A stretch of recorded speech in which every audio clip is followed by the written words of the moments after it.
Good morning. I'm going to call the meeting to order. We have two members that should show up shortly, and we'll go ahead. Welcome to the Fargo Police Chief Assessment Day. Our three finalists, John, David, and STACY, have been engaged with the members of the Fargo Police Department over the last few days. Each candidate was paired with a police department ambassador and were provided tours of the police department and the city. The candidates also rode with the officers to give them some exposure to the Fargo Police Department Patrol Department, our operations, excuse me.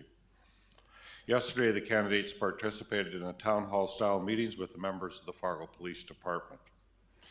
Today, the candidates will be spending the day with this committee in order for further assess the candidates and ultimately select the top candidate who will advance and be recommended to the appointment to the City Commission on Monday.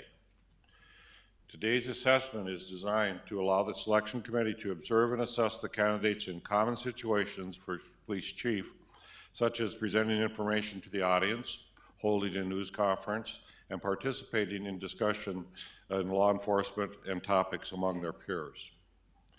In addition, each candidate will have a full interview with the committee to further assess their experience, abilities, and vision for the future of the Fargo Police Department.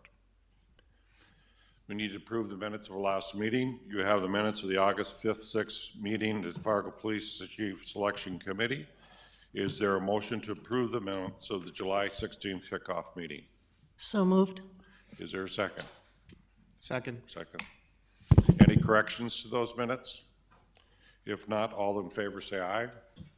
Aye. Opposed, say nay. Motion carried. At this time, Joe Manette and Jen Crater of Human Resources will cover the format and how it will work today. You may have some conceptions of how this works, but they're going to kind of go through what goes on with how we do what we do today. So Joe and Jen? Thank you, Mayor. As the Mayor said, today's assessment exercises are designed to assess the candidates using common scenarios that a police chief might encounter. So we created the assessment activities and the interview questions based on the questions submitted by the committee, members of the Fargo Police Department, and members of the community. So you may recognize some of these questions as we go through the day. Jen and I will be facilitating each activity and interview throughout the day, asking the questions of the candidates. But you all may ask follow-up questions if you wish. Just a reminder to be mindful of the time that we have allotted for that exercise if you do choose to ask follow-up questions. Each of the components today of the assessment will be individually scored by the committee, and then your scores will be compiled throughout the day. So following the last assessment activity, we will have scores fully compiled for the entire day. And the rating method used throughout the assessment, again, are designed to quantify the candidate's performance in the overall assessment. So the compiled scores of all 15 committee members should provide you with a quantified approach to ranking the candidates and ultimately selecting which candidate you will advance and recommend to the City Commission. So we'd like to take a few minutes to go through the materials that you have in your binder, as well as discussing some of the details of the overall assessment and scoring so that you can become familiar with all of the material that we'll be working on throughout the day. Inside of the front cover of your binder, you'll find a schedule for today's assessment. Then I would ask you to flip to the next page, which is the start of the full assessment packet. So on page 1, you will find the overall rating system for the police chief candidates. And we'll be using the rating system of 1 through 5 again for today's assessment, with 5 being the highest possible score. So on page 2 of the packet, we begin with an opening discussion with the candidates. During this opening discussion, there are 3 questions that will be asked of the candidates, and each candidate will be expected to respond to the questions while addressing the committee. So the order in which the candidates respond will rotate so that each of them has an opportunity to respond to each question, or to that question, I should say, first. And each candidate will be limited to 5 minutes for their response, so we will watch that time for them as they're responding to the questions. So again, just so that you can become familiar with these questions, I want to briefly cover the topics that we're going to cover in the opening discussion. So first question addresses the concept of a citizen or civilian oversight committee. We'll be asking the candidates to share their views on engaging citizens in an oversight capacity, and also to talk about the pros and cons of this type of non-sworn oversight. On page 4 of the packet, question number 2, we're asking the candidates as Fargo Police Chief what indicators or outcomes they will use to measure success for the police department, and how they'll build these indicators into a strategic plan and communicate the outcomes to all key stakeholders. Question 3, so I'm on page 5 of the packet. We'll ask the candidates as Fargo Police Chief how they will ensure that employees in a supervisory role are held to the same standard as those who are not, and how can a line-level employee voice their concerns without facing formal or informal repercussions. You noticed on each page there's a section for you to take notes as the candidates respond as well. So beginning on page 6, you'll find the scoring criteria for the opening discussion. You'll notice that there's a separate score sheet for each of the 3 candidates. Again, we'll be using a 1 through 5 rating scale, with 5 being the highest possible score. And so you'll be asked to rate the candidates as you consider certain factors that might impact your scoring. So for example, with number 1, you are asked to consider if the candidate's response to question number 1 identified methods in which a citizen-civilian oversight committee could be implemented and would be effective.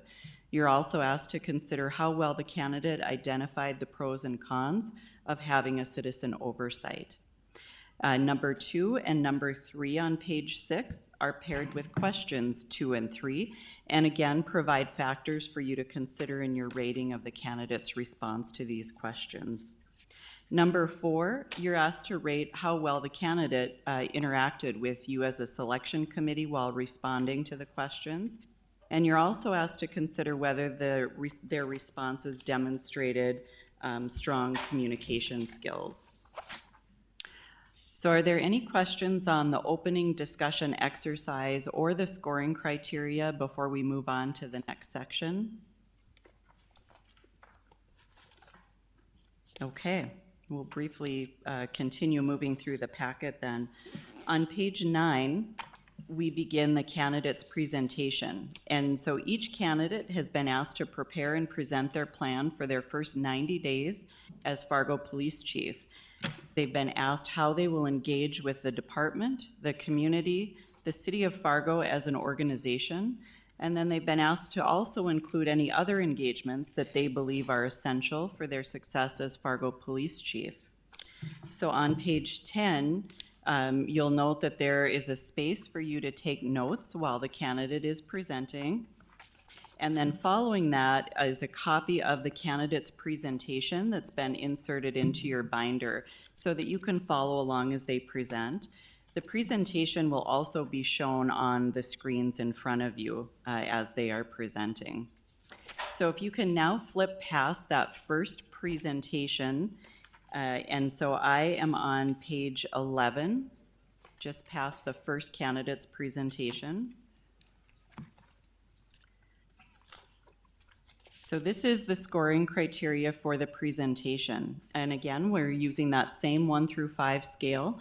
You'll rate the candidates' responses to how they engage with the department, the community, the city of Fargo as an organization, and any other engagements that they view as critical.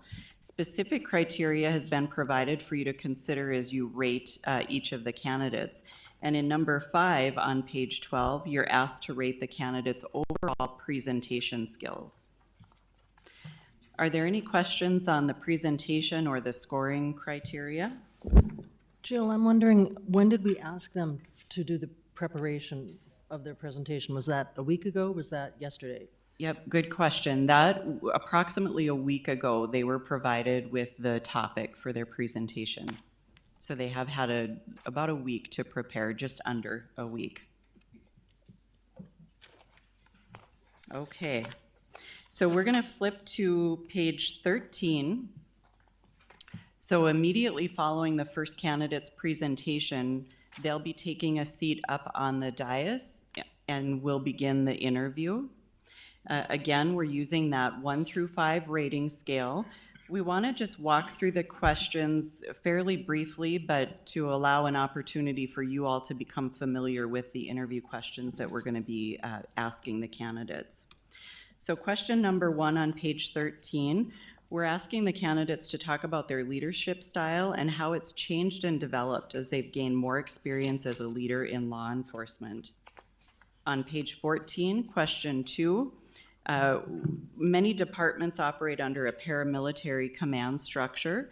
We're asking the candidates to comment on whether this is the right structure for police departments in 2020 and into the future. How they think this internal command structure affects the overall culture within a police department and overall morale. And then if they think there's a better approach to leadership within police departments, we're going to ask them to describe what they think that approach is. Question number 3, we're asking, in light of recent events, what they have learned from the incidents around the country related to protests and riots, and as the Fargo Police Chief, how they would support the right to peaceful protest while protecting the city from individuals who use these events as an opportunity to incite a riot, and then asking about any preventative steps that they might take in the future. On page 15, question number 4, we're back to a question related to morale. This can be a common issue within law enforcement agencies, and the Fargo Police Department, no exception to that. So we want to hear what methods they've used in previous leadership positions to measure employee engagement, satisfaction, and morale, and in general, what strategies they believe are most effective to maintain engagement, overall satisfaction, and positive morale. Number 5, as the Fargo Police Chief, they lead a command staff responsible for oversight of divisions of the department. We'll ask them to talk about how they will engage their command staff to lead in a way that supports their overall strategy while engaging, inspiring, and informing the officers who work in their divisions. Number 6, we'll ask how they have educated themselves on racial and socioeconomic inequities at a local, state, and national level, and how they think these factors have influenced their leadership of a police force. Number 7, asking them to describe their experience in gathering and tracking police department data to maintain an equitable police department in regard to race, homelessness, income, and other demographic factors. We'll ask how the data has been collected and analyzed, and how they've used this data in their department's strategic plan. Number 8, we're asking them to talk about one of the most difficult decisions that they have ever made as a leader in law enforcement, and to tell us about those circumstances. Number 9, asking how they've developed work relationships through trust and respect, and we want to ask them to provide specific examples in that regard. On page 18, number 10, we're asking about what responsibilities they've had in leading a strategic budgeting process for a police department and how they've developed and presented their budgets. And then finally, number 11, to what extent have they been involved in establishing, communicating, and following up on performance expectations, and how they've aligned those performance expectations with organizational goals. So those are all of the questions. We'll be asking a total of 11 questions. We have about an hour for this portion of the interview, and an opportunity again for any follow-up questions that you all have of the candidates. On page 19, then you'll see an individual score sheet for our first candidate. And this is the score sheet I should say, follows those 11 topic areas, again, using that 1 through 5 rating. Are there any questions on the interview or the scoring criteria for the interview? Okay. So on pages 20 through 41 are the presentation packets and interview packets for candidates 2 and 3. So we are going to skip past those packets and move to page 42.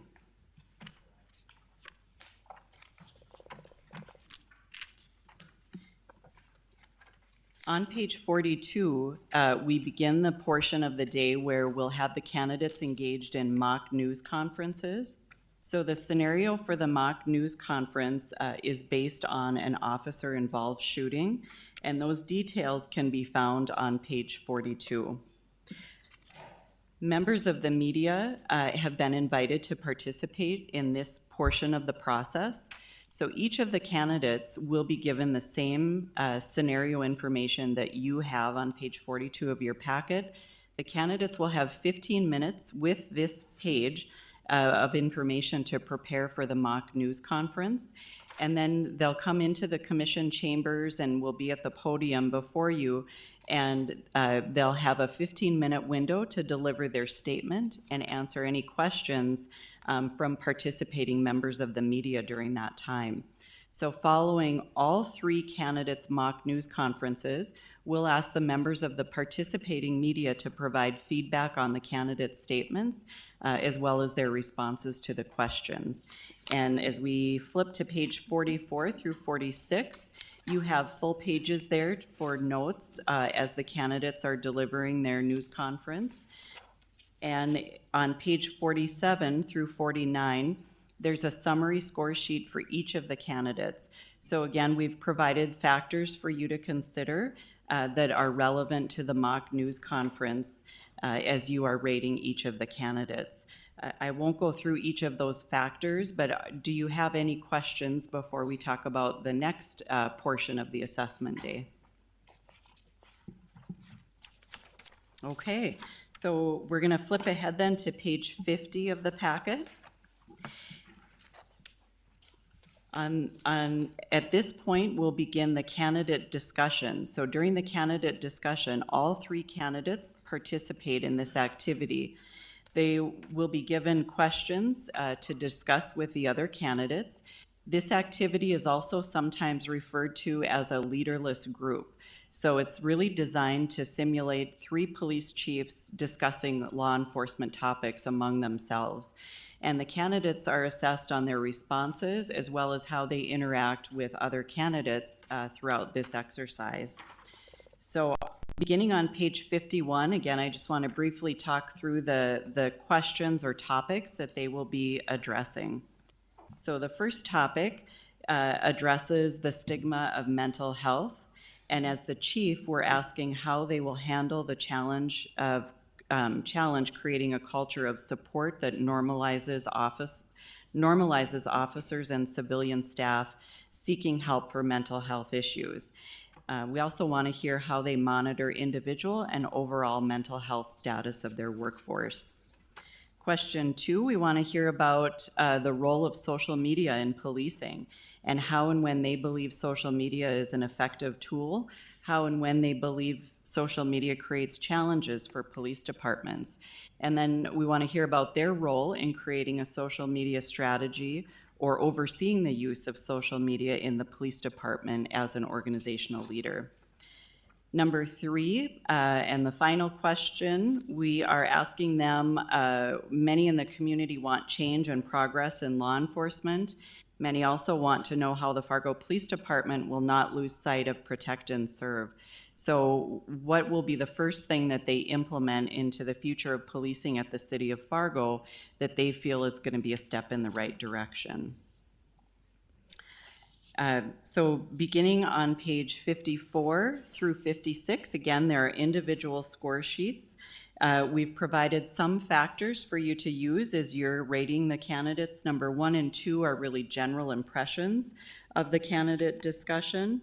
As we get to 3 to 5, those are specifically tied to the actual questions that the candidates will be responding to. So the remainder of your binder includes sections for each candidate with their application materials so that you can reference those throughout the day as you would like. This candidate discussion is really the last activity of the day with our candidates.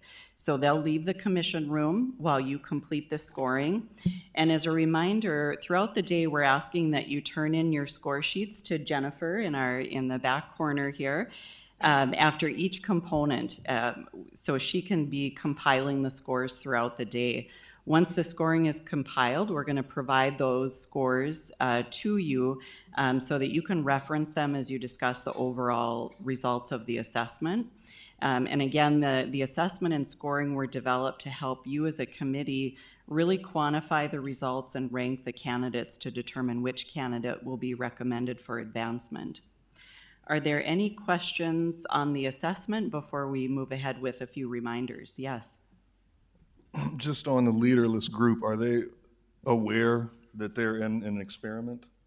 They are aware that they are in a leaderless group. They've been given a schedule that just has that limited information.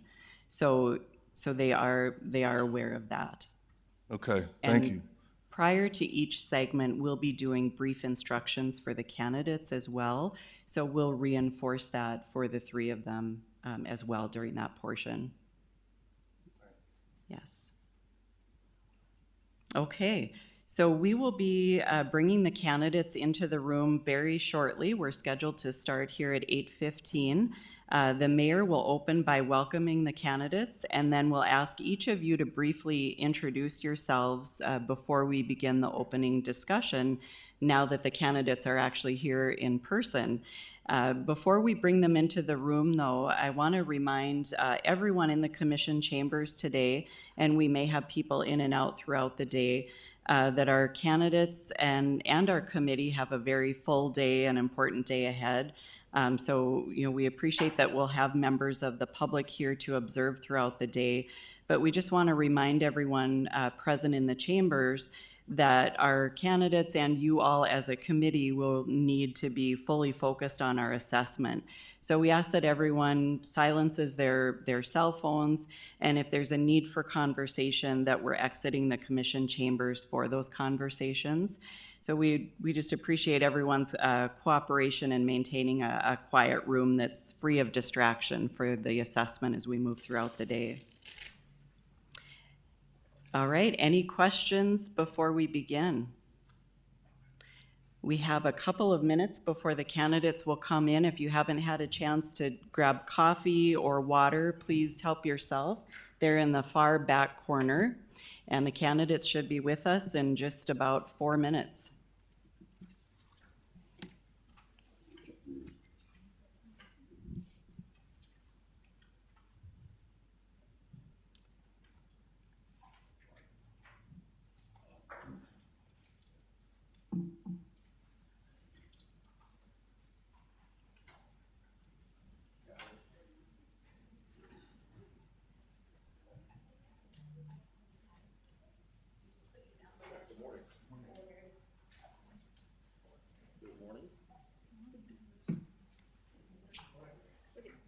And maybe like coffee or water. We're gonna go up here inside. So we have your name.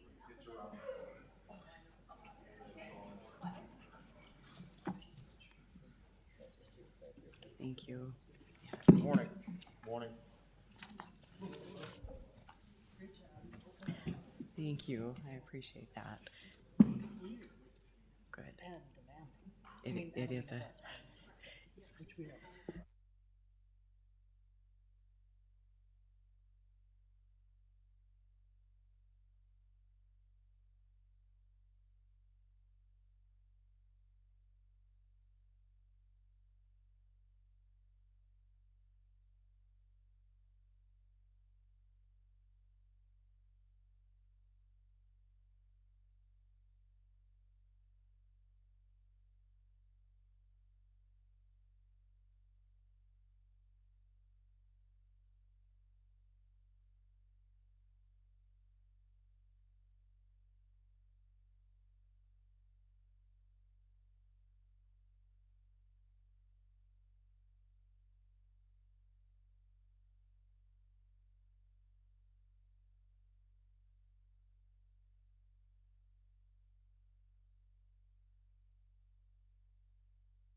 Thank you.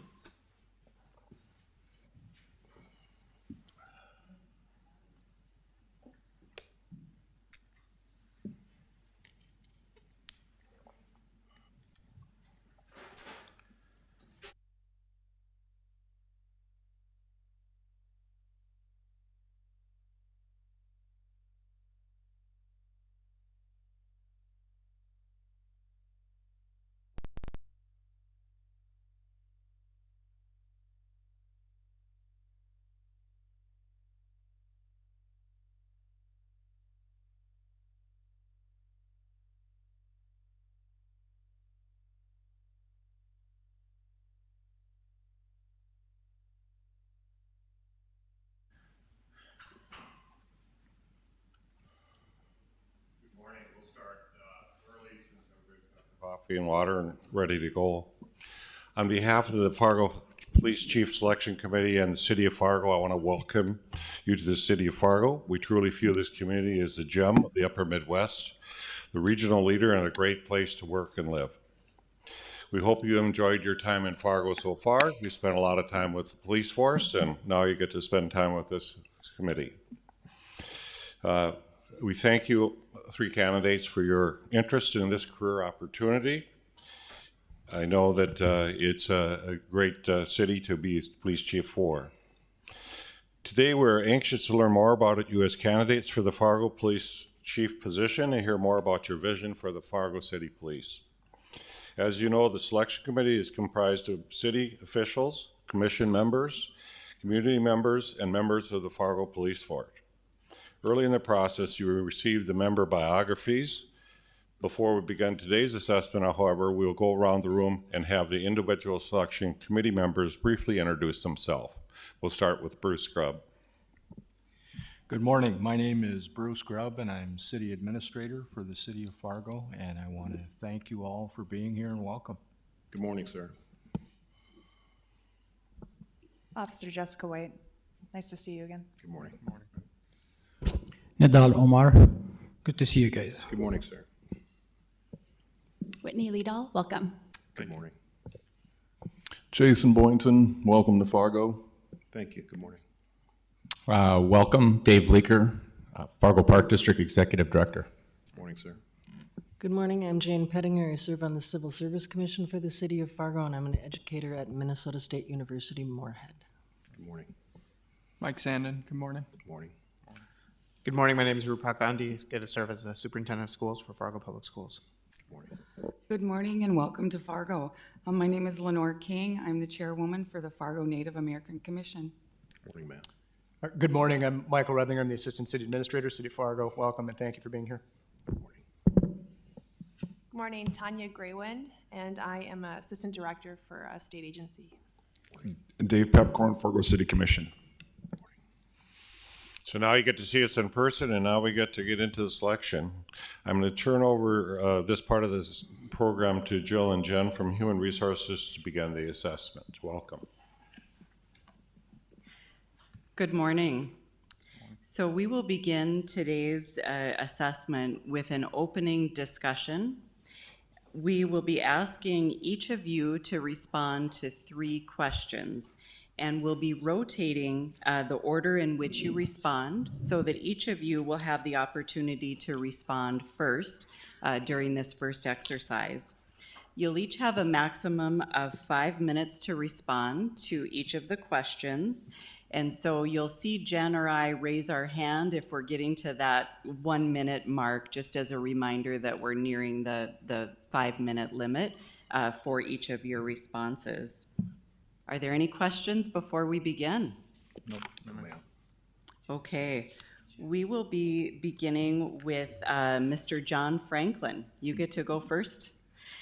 So, John, some communities have implemented citizen or civilian oversight committees.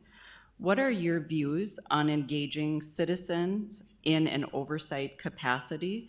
And what are the pros and cons of this type of non-sworn oversight?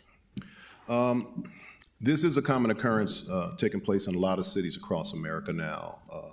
And I personally don't have a problem with citizen oversight committees. I think the real the major issue most police agencies will have with them is exactly how much power they have. I have seen some instances where, well, recently in Milwaukee, the Citizen Oversight Committee demoted their chief, Alfonso Morales, due to an incident that had happened, I think maybe 1 or 2 years ago. He's been the chief for almost 3 years, and they just recently demoted him. The mayor at that time was happy with the performance of Chief Morales, but apparently one person, the chairman of the Citizen Oversight Committee, had a long-standing issue with Chief Morales. Apparently, some of the officers had stopped one of the Milwaukee Bucks basketball players about 2 years ago in a parking lot, and in Walgreens. He was sitting in his car, but sitting in a handicap spot. It was at night, and I believe the store was about to close. There's nobody in the parking lot, but the officer stopped him, got him out of the car. Apparently, the basketball player got out, ordered the athlete to take his hands out of his pockets, and when he didn't do it, I guess, fast enough, they decided to tase him. This Citizen Oversight Committee chairman requested that Alfonso Morales fire the officer, and apparently Alfonso Morales felt that there was a better solution in firing him. And just recently, about a week and a half ago, Chief Morales was demoted back down to captain. Now he's decided to retire. I believe, first of all, I know that police officers do answer to the public. We serve the public. We're guardians of the communities we serve. And we have a high level of accountability to the public we serve. Like I said, my main concern is just how much power a Citizen Oversight Committee has. How many channels or how many steps does it take for a Citizen Oversight Committee to have the power or have the authority to actually terminate a department member? I think that's a concern probably shared by most police officers. Thank you. And now, Chief Zabalski, the same question. Some communities have implemented citizen or civilian oversight committees. What are your views on engaging citizens in an oversight capacity? What are the pros and cons of this type of non-sworn oversight? Sure, thank you. My views in terms of the oversight, I think it's critically important that we do have community engagement in oversight. As Mr. Franklin referenced, in Wisconsin, we have statutory authority for police and fire commissions, and they are a civilian review board. They don't necessarily involve themselves in policy, but they do hear disciplinary hearings and appeals, so much like your civil service commission in a sense, but they do have some oversight ability. In terms of, and I think this is an important thing, and I understand that it's an important thing, especially here in Fargo and even nationally. From a pro perspective, I think the community wants to feel engaged and have trust with their law enforcement professionals. That is critically important. We need to build strong relationships with them, and one way that we foster those relationships is through transparency, objective decision-making. So when we, as chiefs, decide disciplinary issues, those are open to the public. And I think from a pro perspective, there's a roadmap for us here in Fargo, for law enforcement in general, to involve the community in these types of activities. I do strongly believe that the disciplinary decision needs to reside with the chief, and research by a professor out of Omaha University into these issues agrees with that position, that in his research over several years of citizen oversight boards, he's found that citizen oversight boards have been more lenient to the officers than the chief executive, than the chief often is. Because I think we do understand the profession and the do's and don'ts, and are able to discern a ministerial act ignored or a malicious act done versus a well-intentioned act that just went awry, and take appropriate disciplinary action or training and policy to change that behavior, which is the focus of discipline. I think from the con perspective, I would agree that if given too much autonomy without understanding, we will demotivate and demoralize our law enforcement professionals and place the chief in a position where really don't have control of the department. I think, and I do take full responsibility for the discipline and the actions of our department, and so I think that authority has to rest there. And I'm more than happy at any time to sit down with community, either groups, boards, or what have you, and explain how the disciplinary decisions were made and why they were made. I'm a large proponent of educating our community, and a lot of the conflicts that we see in our community are a combination of misunderstanding and misperception of the law in terms of what citizens' rights and obligations are, coupled with, in some cases, misapplication by law enforcement officers. We have to use our legitimate authority appropriately. And that's where those conversations begin, but I think certainly I'm open to having citizens, some type of citizen oversight, input, what have you, and working down that roadmap so that we have greater interconnectivity and continue to build that trust and relationships with our Fargo community. Thank you. And next, Mr. STACY Kelly. STACY, some communities have implemented citizen or civilian oversight committees. What are your views on engaging citizens in an oversight capacity? And what are the pros and cons of this type of non-sworn approach or oversight? Thank you. Good morning, everyone. Overall, I am a proponent for civilian oversight, but I will tell you as a CALEA assessor, and CALEA is the Commission on Accreditation for Law Enforcement Agencies. That's a program that agencies choose to join, which has officers from outside the area come in and go through your department top to bottom to make sure you are doing things right, meeting standards. I had the opportunity to do Knoxville Police Department in Tennessee, which has one of the most successful oversight committees. They do it right.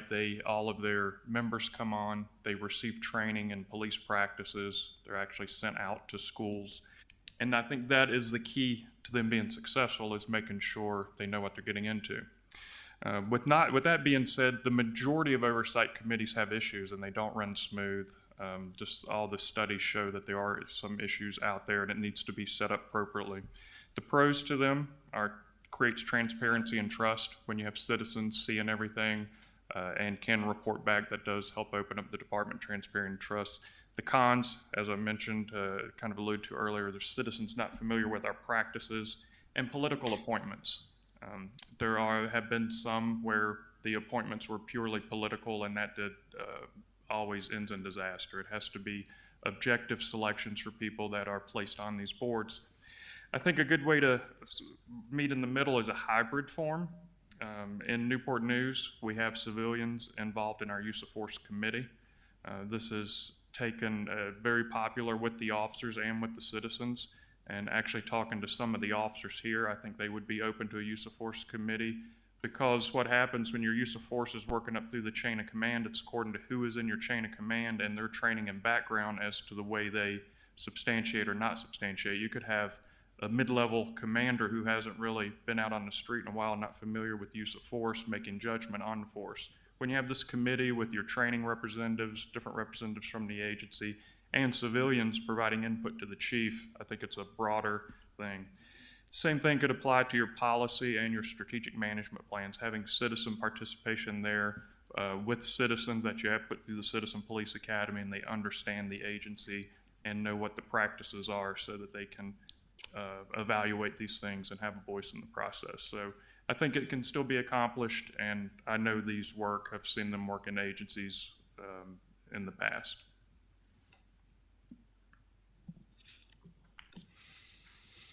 Thank you. Okay, so the next question is going to be for Dave.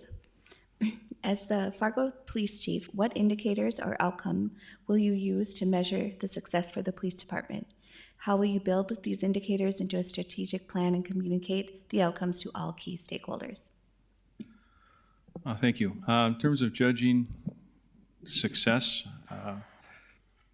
there's a number of key factors. Obviously, number one is overall public safety and reduction in crime. We have a different crime metrics here in Fargo. There's a lot of burglaries, thefts, that type of crime. You don't have a large violent crime issue, although I think folks living in neighborhoods have different views on how they feel about their neighborhoods. And our number one job is making sure that the public spaces are safe for everyone.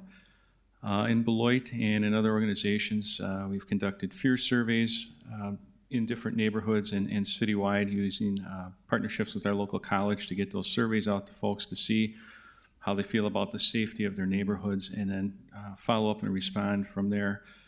So that's one measure, the crime statistics, what the community feels. I think getting out and meeting with your different neighborhood associations, different community groups, business groups, et cetera, such as your downtown business association. I know there's issues there with open intoxicants and some disorderly conduct that occurs at certain points. So every neighborhood in our community has different issues that they view as important, and I think that that's one of our main goals, is to try and address as many of those different neighborhood issues as we can, working collaboratively with those individuals to address them.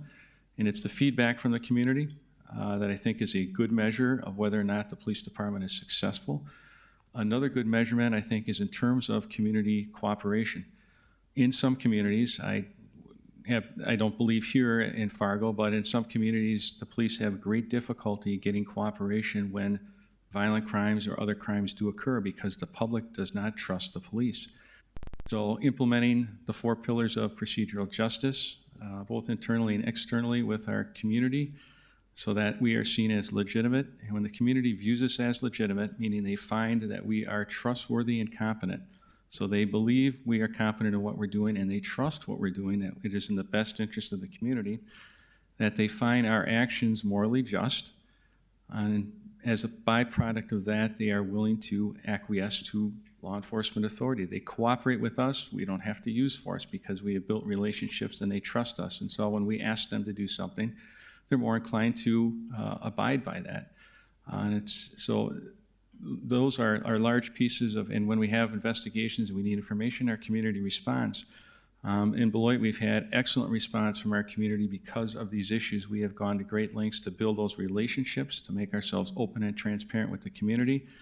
And they've really stepped up and provided information, not only in investigations, but in other activities that are occurring in the city. So I think that's an important component and an important measurement. So some of it is qualitative and some of it is quantitative. But I don't think we could ever take for granted that we have. Most cops would say, hey, we have great community support in Fargo, and I wouldn't necessarily argue with that, but our goal is to have great community support in every neighborhood in Fargo and with every different group, and it's a very diverse community, and we have a lot of people living here that aren't even familiar with American law enforcement. You have your new Americans that are integrated into our community, and I think we need to utilize our resources, both in the department and even our new academy, to try and create programs for those new Americans so that they can be acclimated to American policing. And so we've got your general public who's grown up here forever, but may not know the laws, and we've got other influxes of folks who come from very different backgrounds and experiences, and certainly may not trust the police from the beginning. So I think, again, the qualitative, quantitative approach to measuring that is how we measure success. And I think anything or suggestions from the community as well, I think that's a good way to go as well, and see what they think in terms of their satisfaction with the department.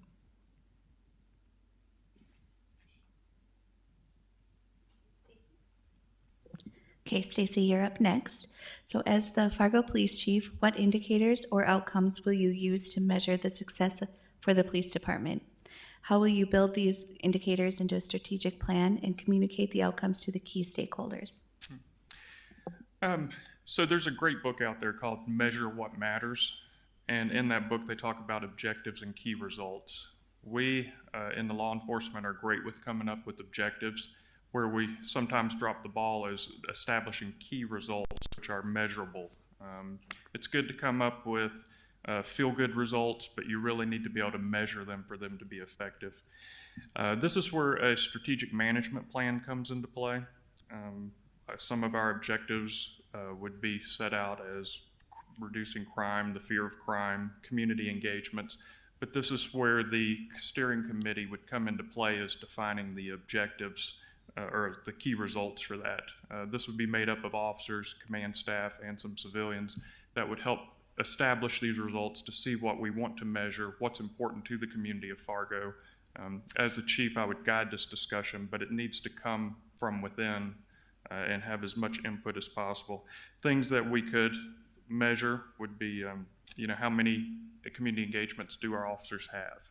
it's real easy to count summonses and arrest, but what is that telling you? We want to talk about things such as community engagements. Are you addressing specific crime in your beat and hold them accountable for their beat? And this would be a living document that could be adjusted as necessary, because as we know and as we've seen this year with COVID, things can change in a heartbeat. So this needs to be living. And that steering committee, not only would they help create it, but we would report back to them monthly and would assign stakeholders to be responsible for each objective, and they would report back, and the steering committee would hold them accountable to make sure we are meeting these objectives, key results, staying on, and they would also provide feedback to us if we need to make adjustments here or there. Other ways that I would get feedback are from elected officials, the community leaders. Some people feel more comfortable talking to them that they already have relationships with. They may not come to the police department. So I'd make sure I'm open to input from all aspects of the community. And citizen surveys.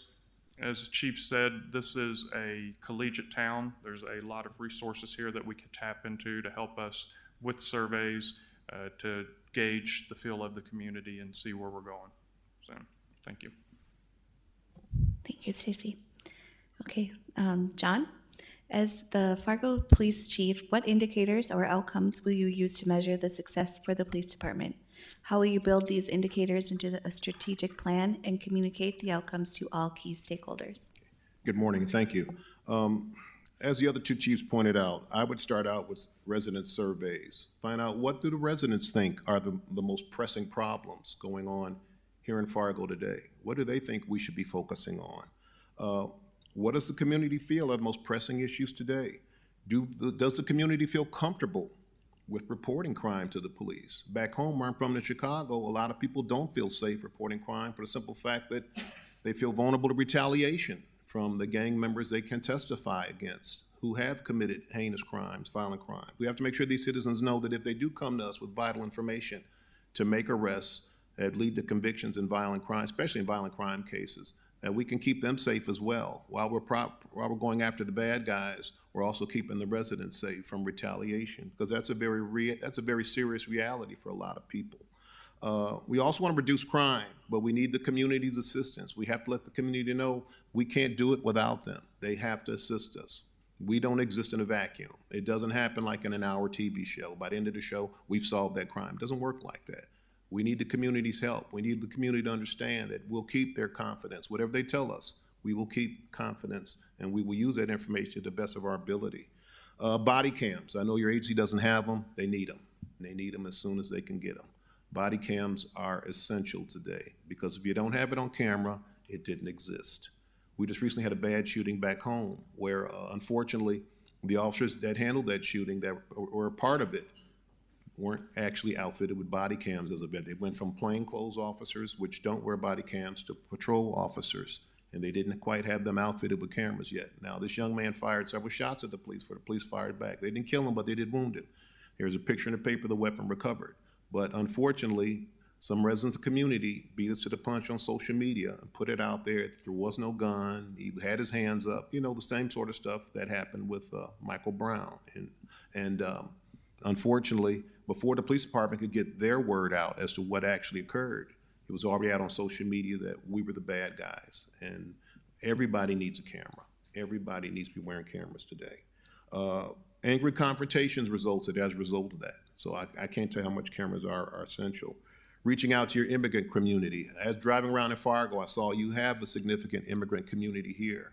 Do we understand the customs of these people that are new arrivals to America? Because there are some things we can do that they might find offensive in their culture. A lot of these people are coming from countries where the police have brutalized many of their populations. So they obviously have a lot of timidity, a lot of fear of the police. So we got to work extra hard with those people to make sure they understand you're not back home, you're here. You have a voice. Everyone is treated with respect, and we will respect you regardless of where you come from. Again, as I concur with the other two chiefs, resident surveys, finding out what the residents feel is necessary. And then going out there, attacking the data, looking at where the crimes are occurring. In some parts of the city, people may not report that someone broke in their window and stole something out of their car. They may feel that nothing's going to happen, so why bother? But if we don't receive those reports, We don't know we have a crime pattern going on in a certain section of the city. I'm sure probably a lot of that happens among the college population in those parking lots or wherever they go to drink or hang out. But we need to know where crime's occurring so we can formulate programs to stop crime, to defeat crime. So all of that is essential to formulate a strategic plan which will make the quality of life better for all residents of Fargo. Thank you. Thank you. And our third and final question for the opening discussion will begin with STACY Kelly. STACY, as the Fargo Police Chief, how can you ensure employees in a supervisory role are held to the same standard as those who are not? How can a line-level employee voice their concerns without facing formal or informal repercussions? Thank you. So first and foremost, while I was reviewing your policies, I did not see any disciplinary action set out in policy in writing. And then talking to the internal affairs sergeant, when things are filed, it was up to the chief of, number one, whether or not it was going to be a complaint, and then number two, once it was completed, what the punishment was going to be. So one of the first things I would do is work with human resources and come up with a good policy that outlines behaviors, the bad behaviors, and what they would be, maybe like a group system. You know, if you receive a complaint, that's a group 1, it equals this sort of discipline. Excessive force could be a group 3, that's termination. You know, somewhere in the middle so the officers know where they stand and it's not a surprise. And then everyone is held accountable. Just as police officers are held more accountable than citizens when it comes to behavior, I expect my command staff to be above and beyond officers. They need to lead by example. They don't get any buys. There's not a separate investigation process for the command staff. They're held to the exact same standards as the officers. As far as concerns, I would keep an open door with the officers, and the open door doesn't mean they can walk into my office at any time because I know they're not going to do that. I have to make myself available to them, be out in their workspaces, build those relationships, doing ride-alongs, going to briefings, and be open to being pulled aside and say, hey, Chief, we got this going on. And also make sure that the command staff and the officers understand if anything like that is brought to their attention, it is handled with the utmost confidence and it's brought straight to us to take action upon. This is going to take time to build the trust. I picked up on that during our tour yesterday that there was a little bit of a double standard feeling in the department based on the questions that are received and some other feedback. So that will need to be tackled first, and I really think having the clear objectives for everyone out there, clear and concise, will be the first step for that. So, thank you. Thank you. And next, John. Yes, ma'am. As the Fargo Police Chief, how can you ensure employees in a supervisory role are held to the same standard as those who are not? How can a line-level employee voice their concerns without facing formal or informal repercussions? Okay. As Stacy said, you've got to build trust within all of the ranks, and whoever's your next chief has to work hard at that. You've got to go out. Where I've been chief for two different agencies, I always went out on the street for an hour each day, responded to calls with the officers, rode with officers, patrolmen, sergeants, lieutenants, getting to know everybody. And after a while, you'll develop that trust. Getting out in there, like Stacy said, they're not going to come into your office. They're kind of intimidated by the office of the chief. So you've got to go out and outreach to them. Make sure they understand, here's my number. You can call me at any time, whatever's going on. If you feel you need to call me or see me, let me know. Again, like Stacy said, looking over your policies, I noticed we didn't have an ironclad disciplinary policy.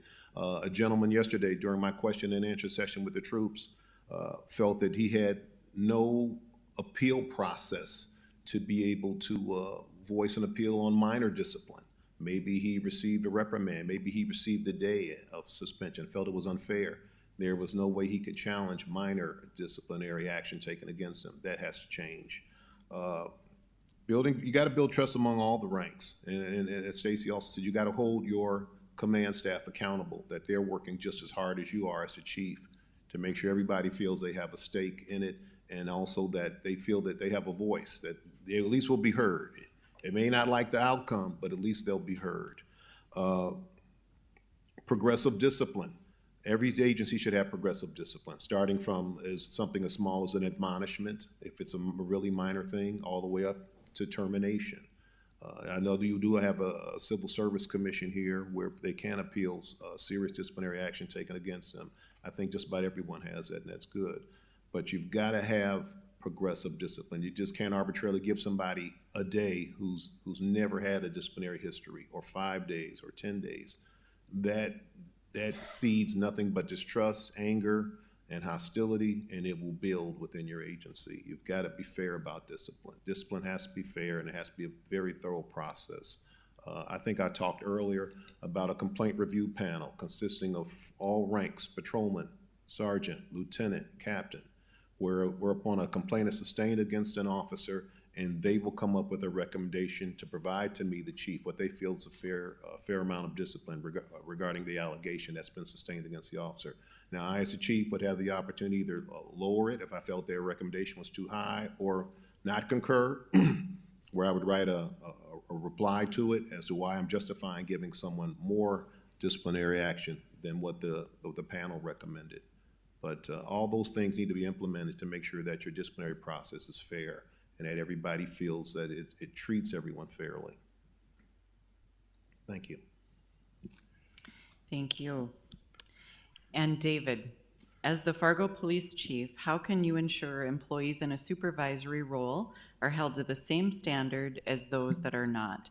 How can a line-level employee voice their concerns without facing formal or informal repercussions? Thank you. In terms of accountability, accountability in Beloit is one of our values, and as part of our vision, mission, and value teamwork that we would do within Fargo PD, it would be evaluating and establishing our core values.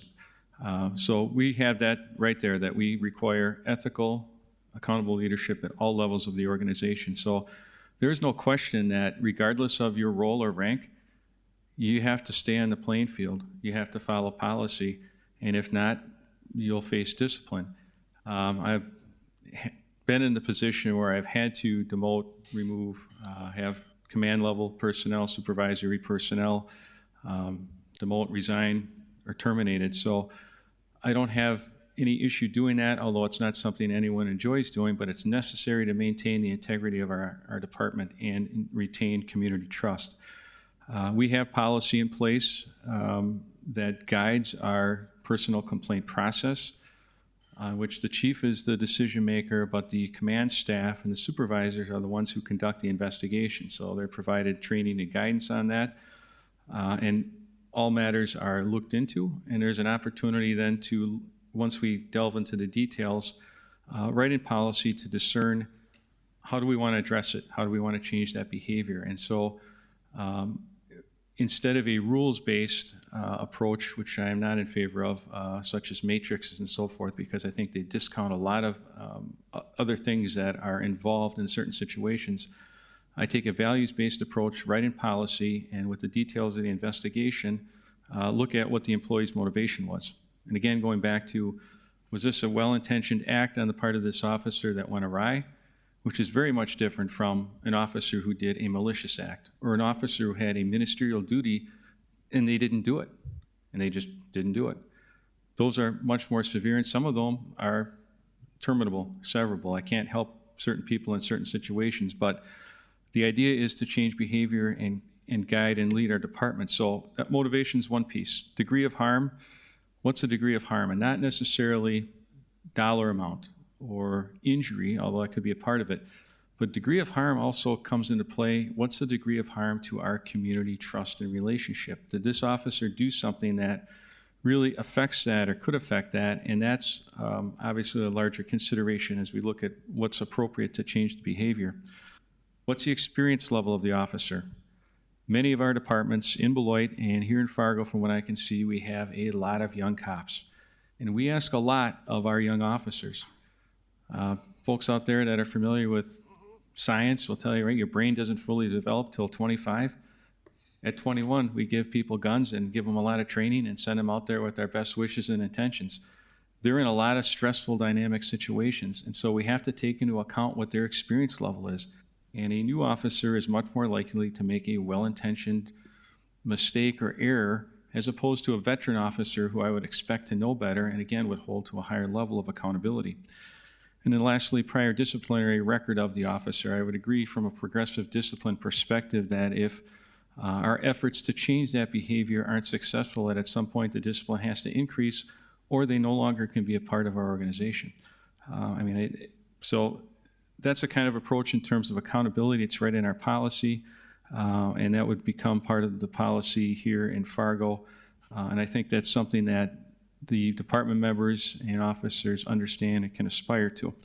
In terms of how we handle line level issues, as part of my transition process, I meet one-on-one with every person in this department. I explained this to the staff yesterday in some of our meetings because I want to know something about all of them, what their goals are, et cetera, but also so that they understand the expectations of myself as chief and how I see our department being run and what we need to do to be efficient and effective.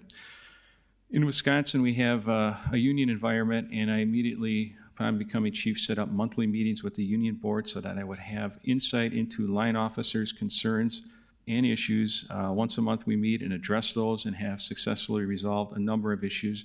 While we do have a chain of command, I am well aware that sometimes everything doesn't make it through the chain of command. So I have that direct linkage with our officers. And here in Fargo, as discussed yesterday with a lot of the staff, I would not create a union environment, but I would certainly set up shift representation from within the various areas of the department so that we could have at their discretion monthly, bi-monthly meetings and address concerns or issues that maybe I'm unaware of. Thank you. So for the committee members, we are actually running well ahead of schedule.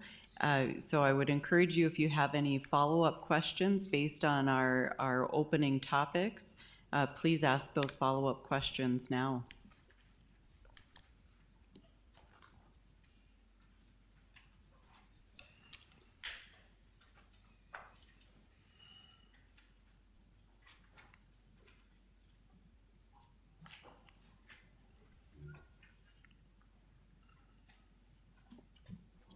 You must have all done a great job.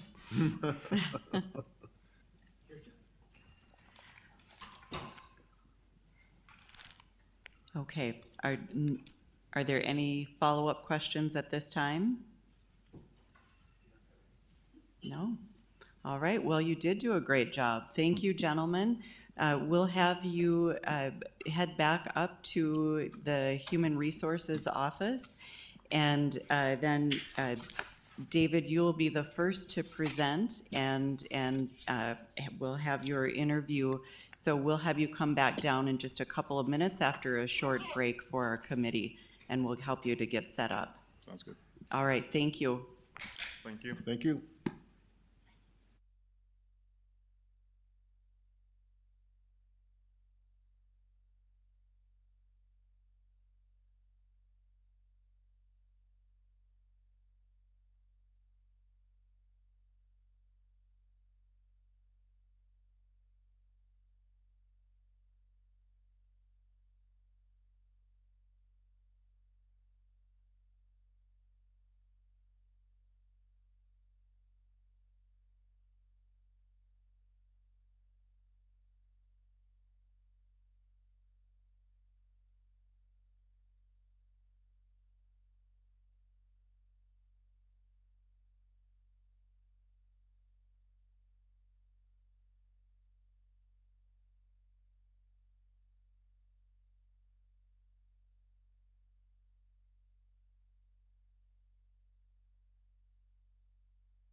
Okay, so our next activity in the assessment today is a presentation by David Zabalski.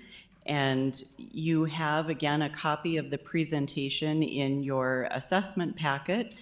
But unless there are any questions, we are ready to begin.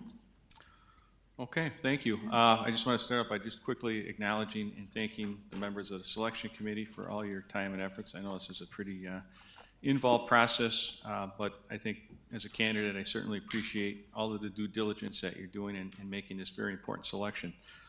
So moving along to my transition process that you asked about, and I've done this in a couple of different organizations.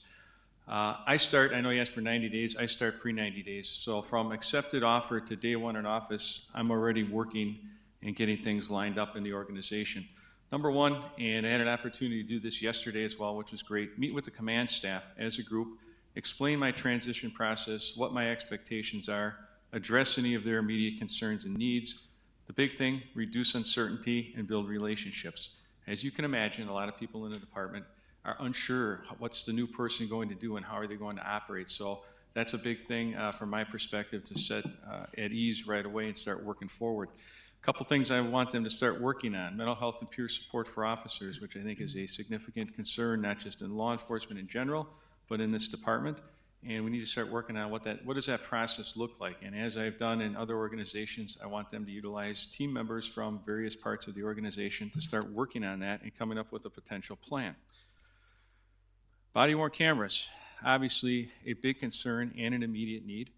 Again, kudos to the mayor for putting aside money for this very important technology. I think in terms of community transparency and benefits to the officers, it's a huge technology need. I would strongly caution, though, against making a decision on a particular product without additional comparables. And I say that because of my experience implementing the program in Beloit and looking at various technologies and what they have and what they don't have. And in talking to some of the staff yesterday in terms of some of the gaps that I see may be with the current product. Because we're spending significant city dollars, taxpayer dollars, we need to be very prudent in what we're doing. And if we buy a product that won't meet community expectations, we'll find ourselves in another tumultuous situation. Again, I know this from experience as well. And I think, while I won't advocate for a particular product, I'm familiar with one that I think is really great technology and meets those marks. But I want this group to start looking at comparables, costs, so that I can go back to the mayor and have a discussion about whether or not we need to potentially amend the budget once we know what the actual cost might be and have agreed on a product, or if we'll be able to do it with the existing funding. But I again, would strongly urge that we take a second look at what we're doing on that product. In addition, meeting with the admin assistants. So I got to meet with Patty Swift yesterday, a very nice lady who's in a holding pattern, but upon this accepted offer, she's going to be very busy because I have a transition survey process that I utilize, and I talked to staff about this yesterday. This is how I get to know everyone in the department, but I also get to find out what's going on. What are the issues and concerns? What are the expectations of me? Probably everyone in the department has ideas about efficiencies, or they know things that are occurring that are no longer necessary. They're inefficient, or they don't serve the public well, or things that would help them do their job better. So in terms of command and supervisory staff, they're going to get all of these questions on their survey, which is electronic. We'll go back to Patty, most likely, or myself, so that I can start reviewing these prior to starting in office. And then line staff will get about half of the amount. The key component to these, I guess that doesn't work, okay, is goals in the organization and getting to know what people want or expect or where their aspirations are in our department. As a leader, as the chief, if I don't know what that is, how can I help you gain your potential? How can I help you serve the department and the community better? So this survey is the beginning to the one-on-one conversations that will follow. So Patty will be scheduling some in-person meetings for after day one, along with in-person meeting with some of our community leaders who we have some current trust and relationship issues. This, because of the urgency of the situation, needs to get scheduled and done right away. And I will be meeting with Faith Dixon, West Philome, and folks from those two groups to discuss some of the issues and start to establish a relationship. And so as a person walking in with essentially a clean slate. I don't have any relationships in the department. I don't have any biases one way or the other, except wanting to do the best for the department and the community. Establishing a assumption of goodwill relationship, what I think is extremely important when you're working with community groups, and then going from there with how we can build a relationship, how we can better educate the public and work together as partners going forward. I've done this previously in Beloit as well, and have been very successful at it. So I see that as one of my biggest pieces coming into the position. And also scheduling some listening sessions citywide. So I'll let Patty start rolling that out into the future, but I want to get out into the community in different areas, different neighborhoods, and start to engage folks on their questions and concerns and let them know a little bit about myself as well. Lastly, meeting with Ms. Schindeldigger. Hope I got that one right. But PIO, very important position, and I think the city recognizes that as well. You put a position aside to help with communications. I want that person reporting to me as the chief so that we are in alignment on the messaging and what's going on, especially when we have situations that, as an example, a situation in Moorhead that just occurred the other night, things that may bring additional scrutiny, ire, concern from the community, because I want to know what's going on and we want us to put out a transparent message while maintaining the integrity of any potential investigation, which is also important both for community transparency but for the reputational interest of our officers. Some of these things are not what they seem to be in little segments on social media, and some of them are and need to be addressed. But we have to retain the ability to effectively look into those and address them, and we will. And in some instances, it's more of an explanation and a misunderstanding than an inappropriate use of law enforcement authority. So either way, we'll be in a position to address those. Meet and communicate with the mayor and deputy city administrator, commissioners in terms of any vision that they have about the department, what their greatest concerns might be, so that I can start delving that into our strategic plan. Meet or communicate with Chief Todd. I know he had a strategic plan and he moved along very well. I think a lot of people are pleased with.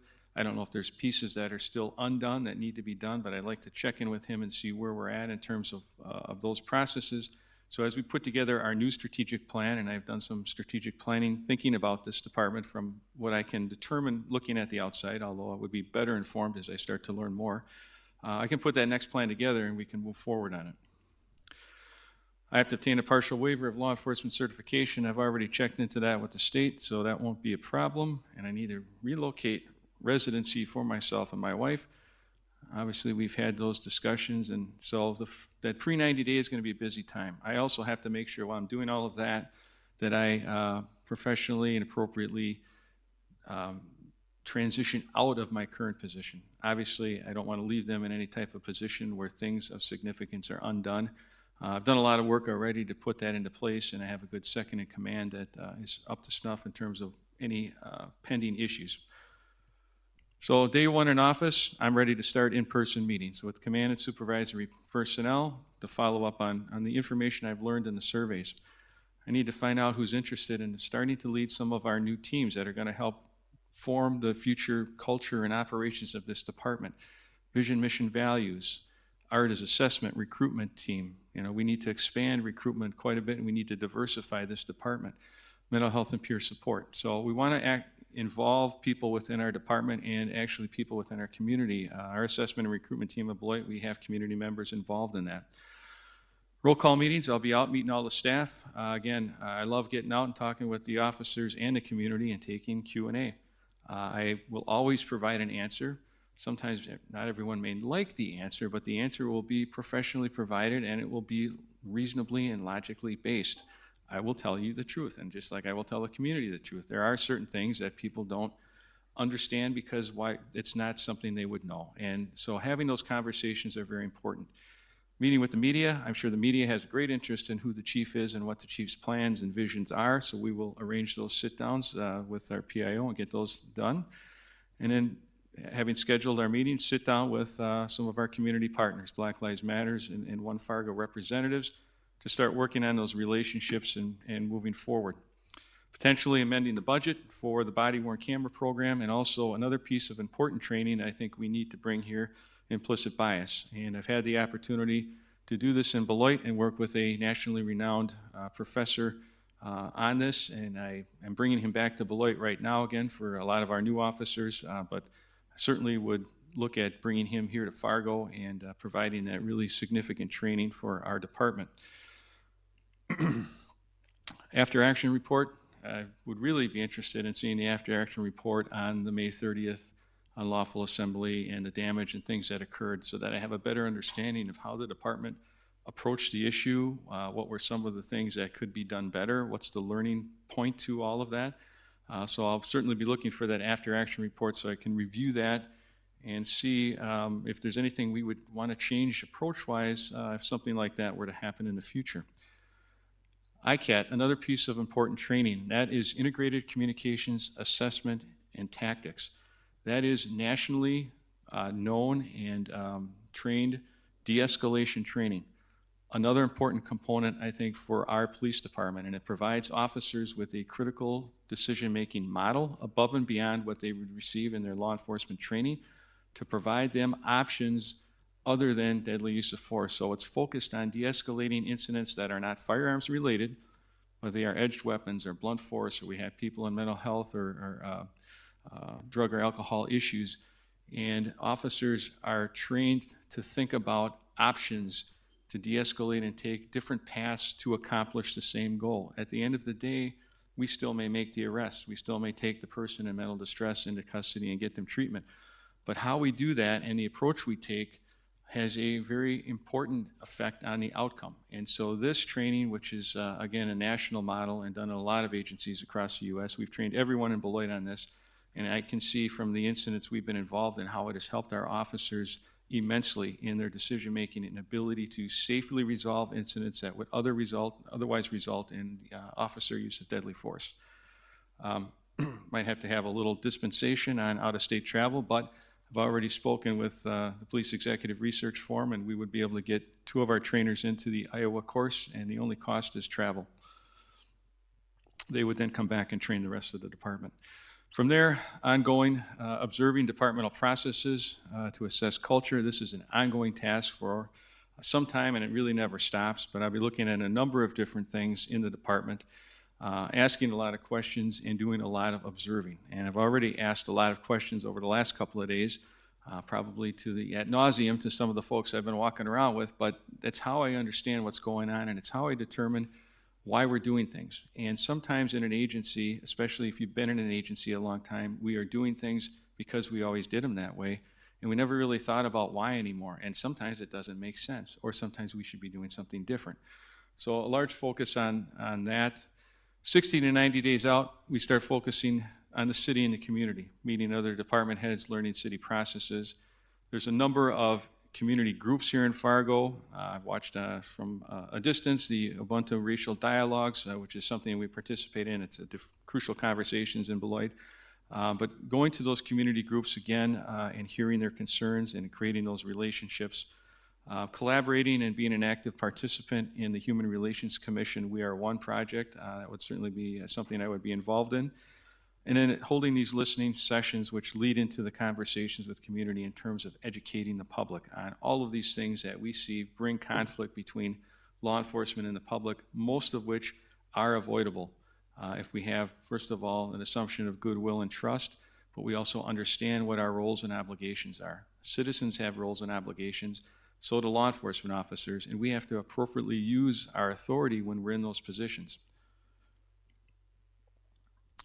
Completing certification, which for me, I will need to take a 2-week course. I've spoke with Officer Berger about this already, so I think he's on that, and that shouldn't be too difficult.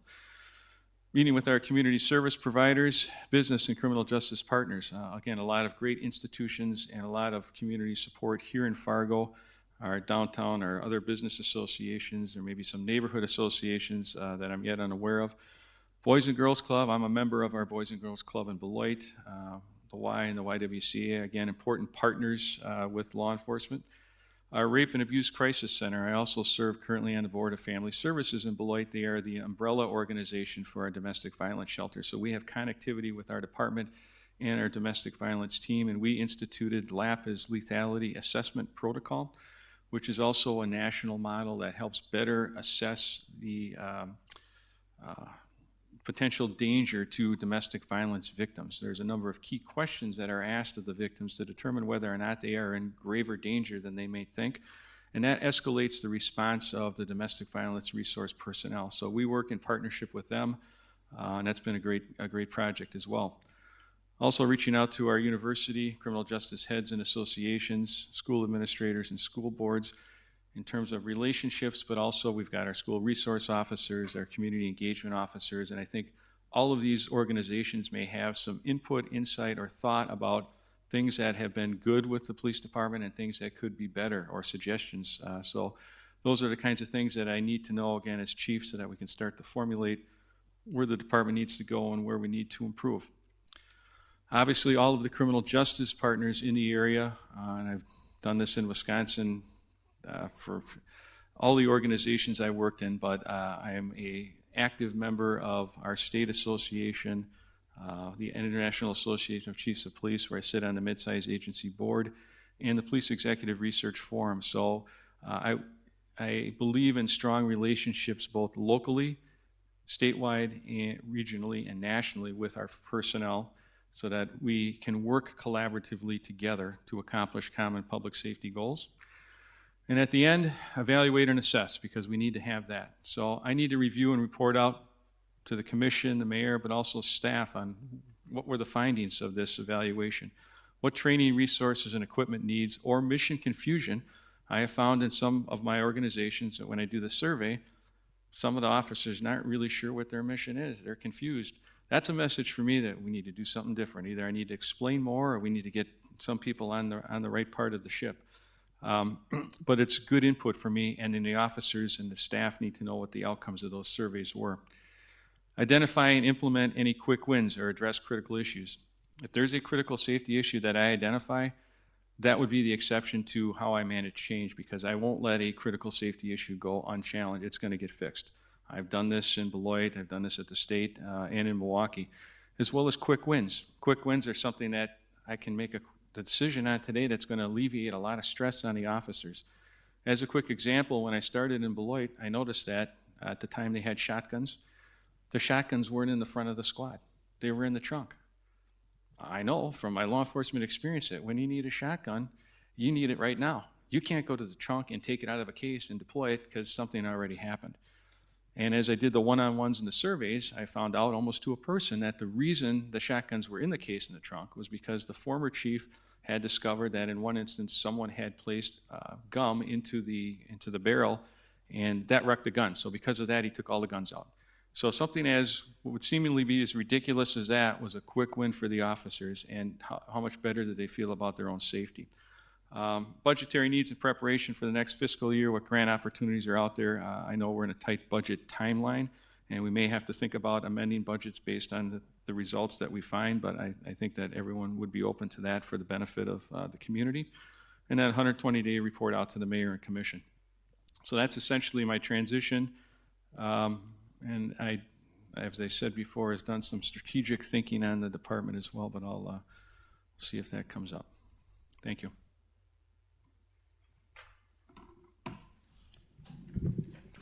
Thank you. We'll pause for just a minute while you take a seat in the center of the dais, and then we'll begin your interview shortly.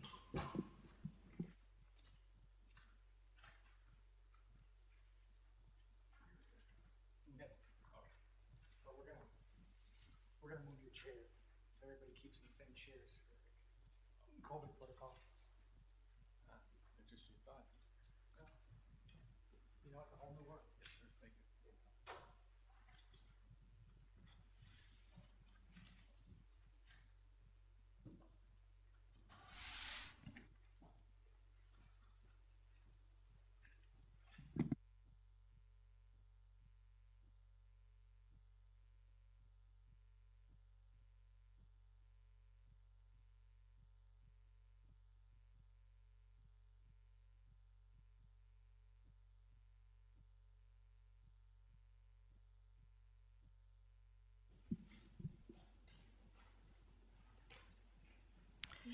Okay, we are ready to begin your interview. Jen and I will be asking the questions throughout the interview, and we will rotate asking those questions. We will pause in case the committee members have any follow-up questions for you as well. And a few of these questions are a little bit lengthy, so let us know if you need us to repeat any of the questions as we go. Sounds good. All right. So first of all, we'd like to have you tell us about your leadership style and how it has changed and developed as you've gained more experience as a leader in law enforcement.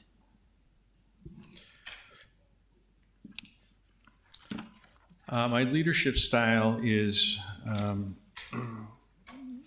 heavily based on the ability to influence human behavior.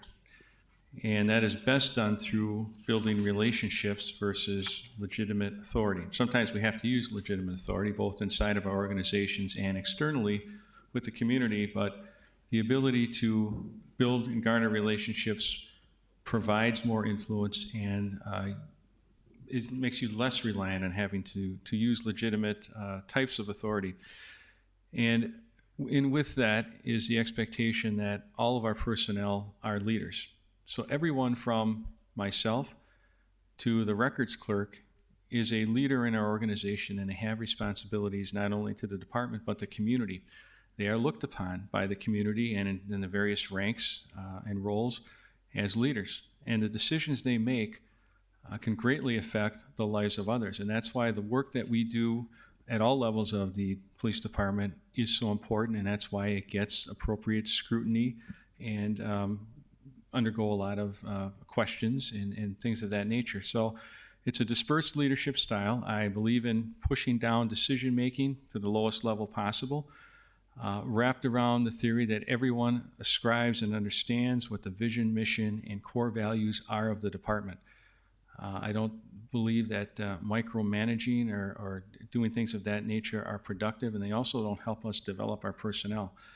Along with that, I take a strong approach and interest in developing, leading, guiding all of our personnel, individually, as teams within the department, and as an organization. And that team also includes the community, working with them and making that team larger.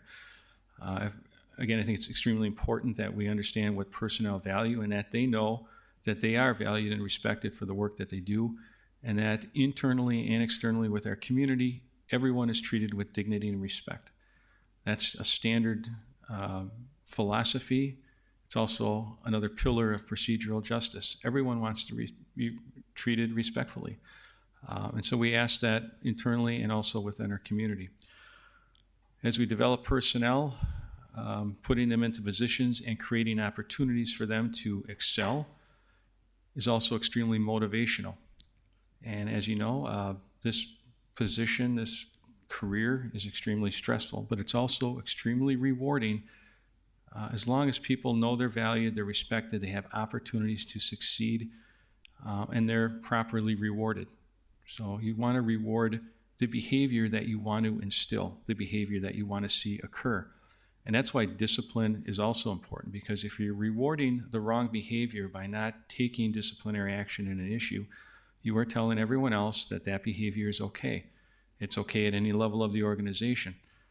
So I take very seriously that responsibility and that view of how the organization needs to run.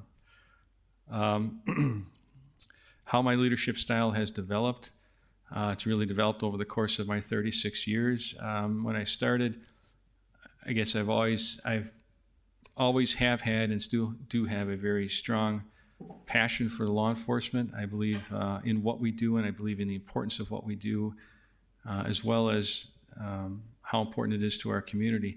And I think the development over the years, progressing through the ranks and working in the different organizations, certainly my work with the ICP and the Leadership Police Organizations program was really some great insight into human behavior, which was something as a new officer I'd never been exposed to. I was reliant on legitimate authority because we didn't have any other kind of training or insight from the science or anything of that nature to help guide us. And so my payback and my passion is to take that knowledge and skills and abilities and continue to develop the next generation of law enforcement officers and to come in and to work with departments and communities to make those relationships stronger. I firmly believe that regardless of what anyone may say, law enforcement will never go away. Their importance of their role is not severable. Roles and responsibilities in what we do may change, but we are an important component of any community and its public safety. And so, again, in terms of development, I progressed through a lot of different organizations. Beloit was extremely challenging. I had about 10 days notice to drop into an organization that the chief and deputy chief had been walked out the door. I didn't know anything about. I knew there was a lot of problems. There had been an investigation by Hillard and Heinz, an outside agency, and it was a pretty scathing report. And you had a bunch of officers who, not of their own accord, but were the victims of failed leadership. And because of that, they really weren't doing what they should have been doing. They didn't have the right focus on crime. Crime was out of control. They didn't have the right internal mechanisms or checks and balances to ensure things were done properly. They weren't being developed at all for any future positions. And that was a big challenge. And I went in there and took that on because, again, of my passion and commitment to our profession and our communities. And in 5 years, that department looks nothing like it did 5 years ago. And I'm extremely proud of all of those personnel that are working there today who have accepted the challenge. We've hired a lot of new officers under our vision, mission, and values that they aspire to every day, and it's how we hold ourselves accountable. And it really brands the department, and along with that has garnered greater community support and cooperation. Thank you. Great, thank you. So many police departments operate under a paramilitary Jen, I have a follow-up command question. structure. Is this the right structure for police departments in 2020? Oh, excuse me. Okay. Oh, I'm sorry. Are we doing follow-up questions now? Okay, sorry, yes, go ahead. Chief, you mentioned micromanaging. Do you have a philosophy or a specific example how you combated that in an agency or a person? Well, again, reward the behavior you want and handle the behavior you don't want.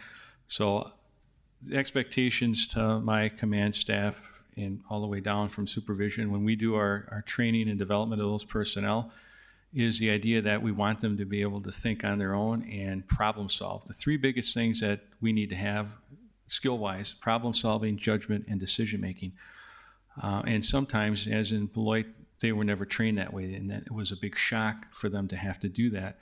And then with that, you had people that micromanaged and did everything for someone else. So that's just conduct that I not only lay out in my expectations as unwanted, it's discouraged. If I see it, we address it, but I really expect our personnel to understand and properly fulfill their role and responsibility. So it's really, it can be formal or informal, but it's all about watching what's going on, who's doing what, and I think in a lot of the informal conversations is how you may become aware of something like that.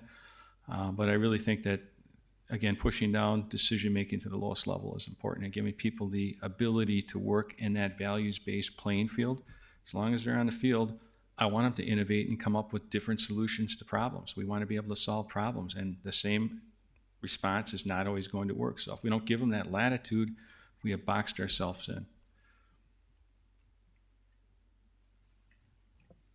Any other follow-up questions? Okay. So many police departments operate under a paramilitary command structure. Is this the right structure for police departments in 2020 and into the future? How do you think the internal command structure affects the overall culture and morale of the police department? If you think there's a better approach to leadership within police departments, please describe.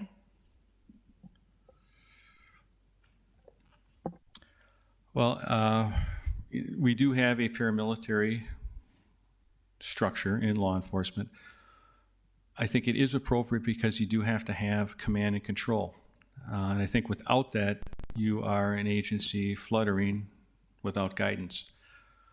Equally, if not more important, though, is that the people that are in those command and control positions have to understand vision, mission, and values of the department. They have to utilize and apply their roles effectively, which is not only performing what the expectations of their function are, but making sure that their direct reports understand what they need to do and developing and guiding them along the way to get to a common goal. I don't think that, in fact, I have a very strong opinion about, I experienced this as well, departments in which command staff specifically have very personal relationships with others in the department to the extent it affects the integrity of department operations. I don't believe that command staff or officers should be addressing their supervisors by nicknames or first names in a public venue. I think when you're having an individual private meeting, things are a little more relaxed for purposes of discussion, but I think it's important that the decorum and the professionalism is modeled in the department. If every officer thinks that they can address someone of higher rank by some nickname or a first name, I think we have lost the decorum and respect, and I think that needs to be maintained, because when we have to be placed in a position of potentially investigating a personnel complaint or internal investigation, those personal relationships, I'm sure we're all aware, will come into play. It's very hard for someone to discipline someone that they're friends, buddies, pals with, and they will do a disservice to the department because of that, and that will send the wrong message. So I'm not aware of any other structure that I think would be appropriate. I think that, again, not from an authoritarian stance in any way. I don't want people to overuse or abuse their legitimate authority, but I think you have to have that command and control structure, and everyone has to understand what their roles and responsibilities are and fulfill them. Follow-up? Do you see that there is a way to integrate non-paramilitary methods into the structure that you just described? Like the social worker, for example. If you, Absolutely. You know, like, sure. Yeah, no, thank you for that. Okay. Yeah, no, in terms of partnership, and command and control has to do with basic functions and operations of the department, but most certainly I'm a huge proponent of engaging mental health professionals, social worker professionals into our operations, because it's going to probably lead to better outcomes. And that's a whole other avenue for us to explore. Oftentimes it becomes a staffing and budgetary issue. I would completely support that, and a lot of departments have done that.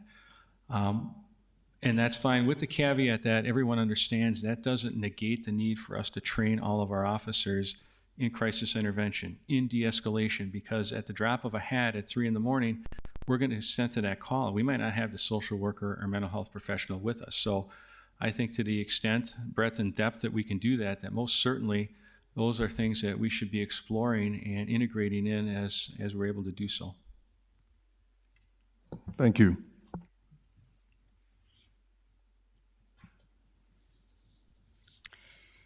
In light of recent events, what have you learned from incidents around the country related to protests and riots?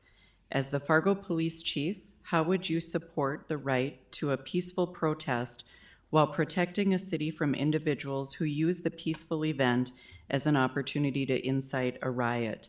What steps would you take to try to prevent violence and rioting? Thank you. Yeah, I do have some experience here as well, and this is a big issue here in Fargo as well as nationally. I am a firm believer in constitutional policing and the ability for people to express their First Amendment rights. And I think the extent to which the department can work with them to facilitate that, just as we did in Beloit, we had some protests. I think that in my outside view of Fargo, you did have some outside elements that adversely affected how those protests ended up.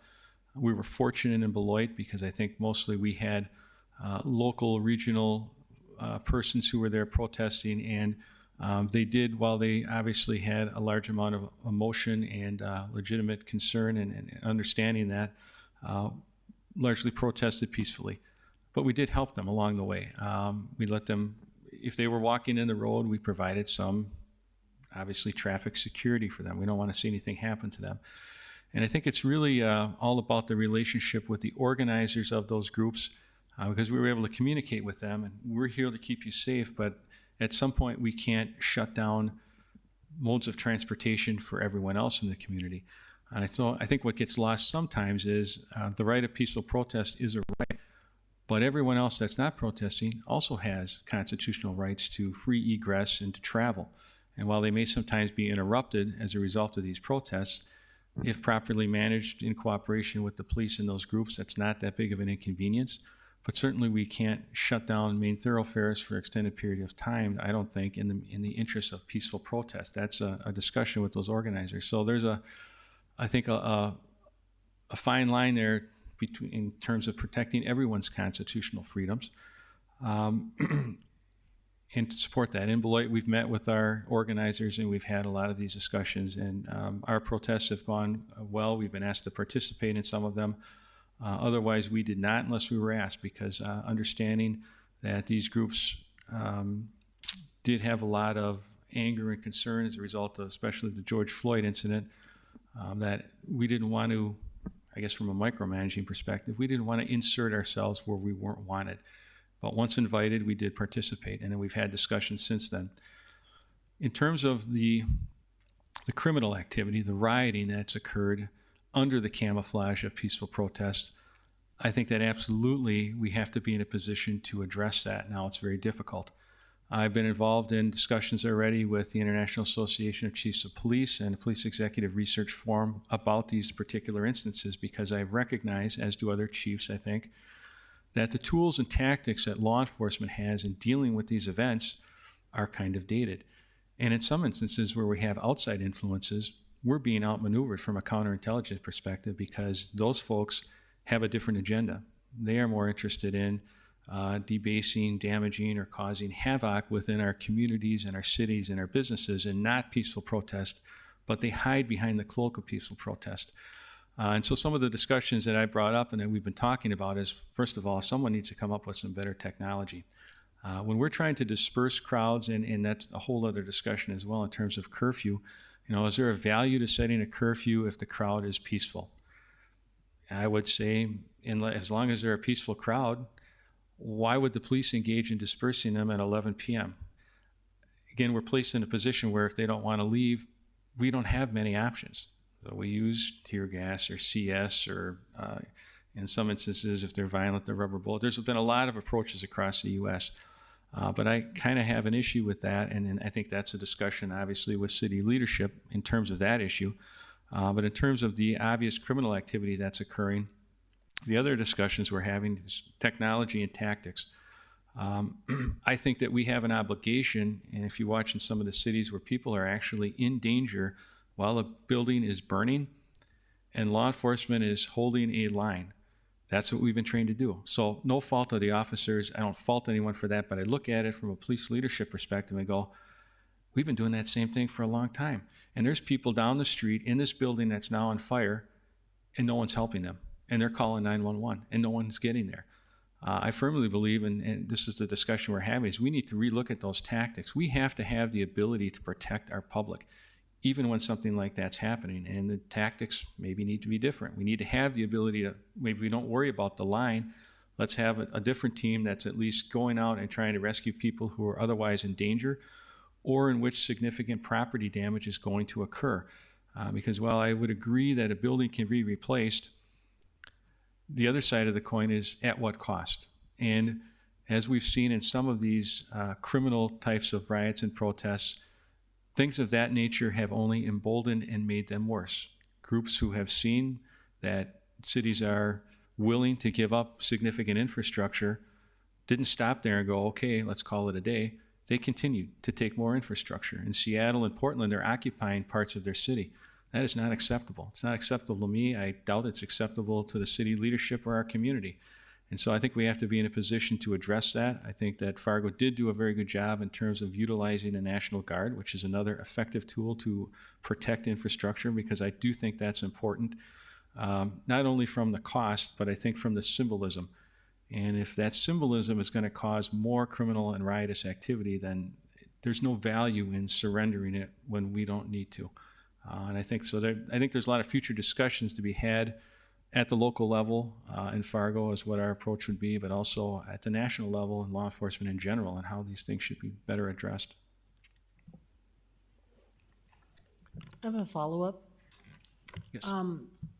One of my concerns is that I wonder if some of the not really well-intentioned individuals are being given more voice than might be warranted, in that they may not represent the folks that are in a similar community. I'm just wondering if the right voices are always the ones being listened to. Yeah, well, and that's a difficult thing to discern. But I think going back to the relationship building with our local leaders and building that relationship and having a sense of understanding, I think puts us in a position to maybe understand who is sincerely interested in trying for positive change and who is interested in other agenda items and taking appropriate actions from there. But yeah, it's hard to tell from afar. But I do remember watching one of the videos of the incident that happened downtown and the extreme disconcertation by a couple of the people. There's one guy watching someone start a fire and break windows, and he's screaming at him, "Why are you doing this? That's not why we're here." And so, I mean, legitimately, I think we all understand that these legitimate protests are being overtaken. And I think there's a lot of thought and discussion that has to be put into how we address that so that we can have peaceful protests, but we don't have all these other criminal activities going on.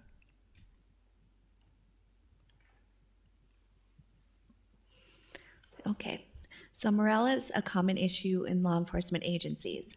The Fargo Police Department has experienced issues with morale as well. What methods have you used in previous leadership positions to measure employee engagement, satisfaction, or morale? In general, what strategies do you believe are most effective to maintain employee engagement, overall satisfaction, and positive morale within the police department? Okay, thank you. Yeah, morale is important, obviously, in the work that our officers do, and I look at it really from a motivational perspective. Performance, which is what we're all seeking for our personnel, we want to have high-performing teams, is measured by motivation times ability. Motivation mostly comes from within. We have to have people that are here for the right reasons, and that's all part of the recruitment, background vetting process, making sure that we have people that are committed to the values of our department and our profession, and they're willing to commit, not just commit, but innovate from there and utilize that, their internalization of our values. The other part of motivation comes from the organization. So I have to create an environment in which people feel comfortable making mistakes in the interest of improvement, comfortable reporting things that are wrong, unethical, illegal, etc., but that they are also supported when they do good work. And so I often send letters of recognition. I watch what's going on even from my position as chief, and really ask our command officers to do the same thing, that when good work is done, my admin assistant's going to send you a letter of recognition. It's not going to be necessarily an award situation, but just, again, I think that helps the feeling that they are valued and respected in the organization. And so we do that. We also have an awards system, and we created awards, again, for the right kind of conduct, the behavior that we want to enforce. So when we have situations that our officers safely resolve without the use of force or without the use of deadly force that could have otherwise gone that direction, that's an award worth significant recognition. And we have an annual award event, which we invite our community to, and we recognize all of that good work so that those who are doing that same good work are incentivized. This is the direction I want to go. I see what the department recognizes and I see what's valued. And they feel respected and valued, and that has a lot to do with morale. Facility-wise, you have a great facility, so I think that's a morale booster. I really was impressed with the police department facility, the amount of room and space for growth and functionality. That's huge, I think, in terms of department morale. Leadership support is another big one. And as I told them yesterday, I'll 100% stand behind any officer or member of this department that is doing the right thing, even if it went bad. I don't have a problem doing that. I've done that before. I will stand in the face of adversity in the interest of doing the right things for the right reasons. But if you're not doing the right things for the right reasons, I can't stand behind you. Now, how we address that is, again, an evaluation of what we discussed earlier. Why did this happen? Why did you do it? But I think the officers need to know that, especially in today's climate. And I am not afraid, and I have done on many occasions, address these issues with our community. And again, based on having a good relationship, we're able to sit down and have discussions about things that would seemingly appear to be not good or inappropriate, or maybe even they think illegal, and working through what actually happened and breaking it down for them to show them that that wasn't the case. If it is, obviously we take appropriate action. But oftentimes it's a misperception or misunderstanding, and there's never an explanation to the community. There's got to be that open and transparency and that communication so that everyone's on the same level of understanding. In terms of employee engagement, kind of as I discussed before, I am a big proponent of involving people at all levels of the organization in different things, from peer support to vision, mission, values, to assessment and recruitment. I'd love to see a team on this department that's interested and committed to future IT, a group that, and I will help facilitate this, looks at what future IT is out there for law enforcement and has the ability, because a lot of these companies that develop technology always are looking for pilot organizations to try it. So why not be a pilot organization? That's how we got a lot of our great technology and improvements over the years. So I've done that. I would really like to do that here, and I'm sure there's interested people that would want to be a part of that particular team. So again, keeping them engaged in things that interest them above and beyond their day-to-day routine, I think greatly enhances morale and participation.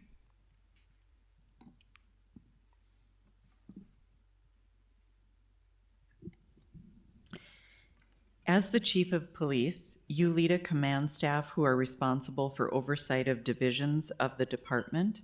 How do you engage your command staff to lead in a way that supports your overall strategy while engaging, inspiring, and informing the officers who work in their divisions? Well, the cornerstone of our organizations, as I've done at the state level in Milwaukee and in Beloit, is the whole leadership philosophy. And we've had actually some officers who have been through the 3-week LPO program. All of our command staff, supervisors, and a lot of our officers and even civilian staff in Beloit have attended that course as well. So I open it up to the entire organization because I want everyone to understand the leadership philosophy and how they can best influence human behavior, because they all have the same issues. So that's the cornerstone, and within that 3-week course are wrapped around a lot of the issues that you're talking about in terms of how you effectively lead, as well as how you effectively follow. We're all followers. We all have to report to someone as well, and the importance of that relationship. But it's in terms of rewarding the right behavior, recognizing good behavior, it's really just reinforced at my level and on down through my command staff. This will obviously take some time depending on where all of these folks are, but job one is obviously getting them into this 3-week leadership program, which we will be able to do without any issue. Obviously, that's another potential budget concern, but I was able to really leverage relationships and budget in Beloit, and we have a large portion of our department that's been through that. And at the state level, we trained, over my 4 years there, thousands of law enforcement officers across the state, and that really starts to build that philosophy within organizations. Great, thank you. How would you work to educate yourself on the racial and social economical inequalities at a local, state, and national level? And how do you think those factors will influence your leadership of our police force? Would you give me one more repeat on that one, please? Sure. How have you worked to educate yourself on the racial and socioeconomic inequalities of a local, state, and national level? And how do you think these factors will influence your leadership of our police force? Sure. Well, one of, I think, my responsibilities is to be well-informed, to be well-read, and to participate at a lot of different levels. And not only locally with our communities and our local government, but regionally and nationally. The IACP, the Police Executive Research Forum, deal with these issues on a regular basis. I've attended a lot of conferences, phone call meetings, et cetera, discussing these different issues and different approaches. In terms of the inequities, I think we have to acknowledge as a profession the historical context that law enforcement, the relationships law enforcement has had with some of our minority communities and low socioeconomic communities. And I think the acknowledgement of that history is an important piece in our ability to, again, build a relationship and move forward, ensuring that we're doing everything that we can to eliminate any disparities or inequities going forward. And we can't change the past, we can't deny the past, but we also have to recognize that the men and women that are serving us today weren't here for that. But we do wear that history as part of our profession. We also have the obligation to take our profession and our service to the community to the next level. And so it's been very successful in my leadership experience to address those with different community groups, work through them, and start to build partnerships going forward. There's a number of ways to do that. In Wisconsin, we also have community justice coordinating councils at the state and county level, and I participate on that in Rock County, as well as our evidence-based decision-making team. And this is these are groups of criminal justice and community persons across the board who are looking at some of these issues and conducting research and trying to come up with solutions, concepts, ideas to address them, and not only address inequities, but misperceptions as well, and to clear those things up so that we can move forward together as partners. So I'm not only participating at those different levels, but I think also looking at literature. There's a lot of science in terms of disparities and equities, and a lot of books out there that I've read that help inform my decision making, and I think give me a better understanding of some of the inequities of the past and how we can best address them. And again, that message is something that I pass down to my leadership team, and I encourage them to be as well versed in it as I am, so that they, again, are at that same level and we're working from the same page.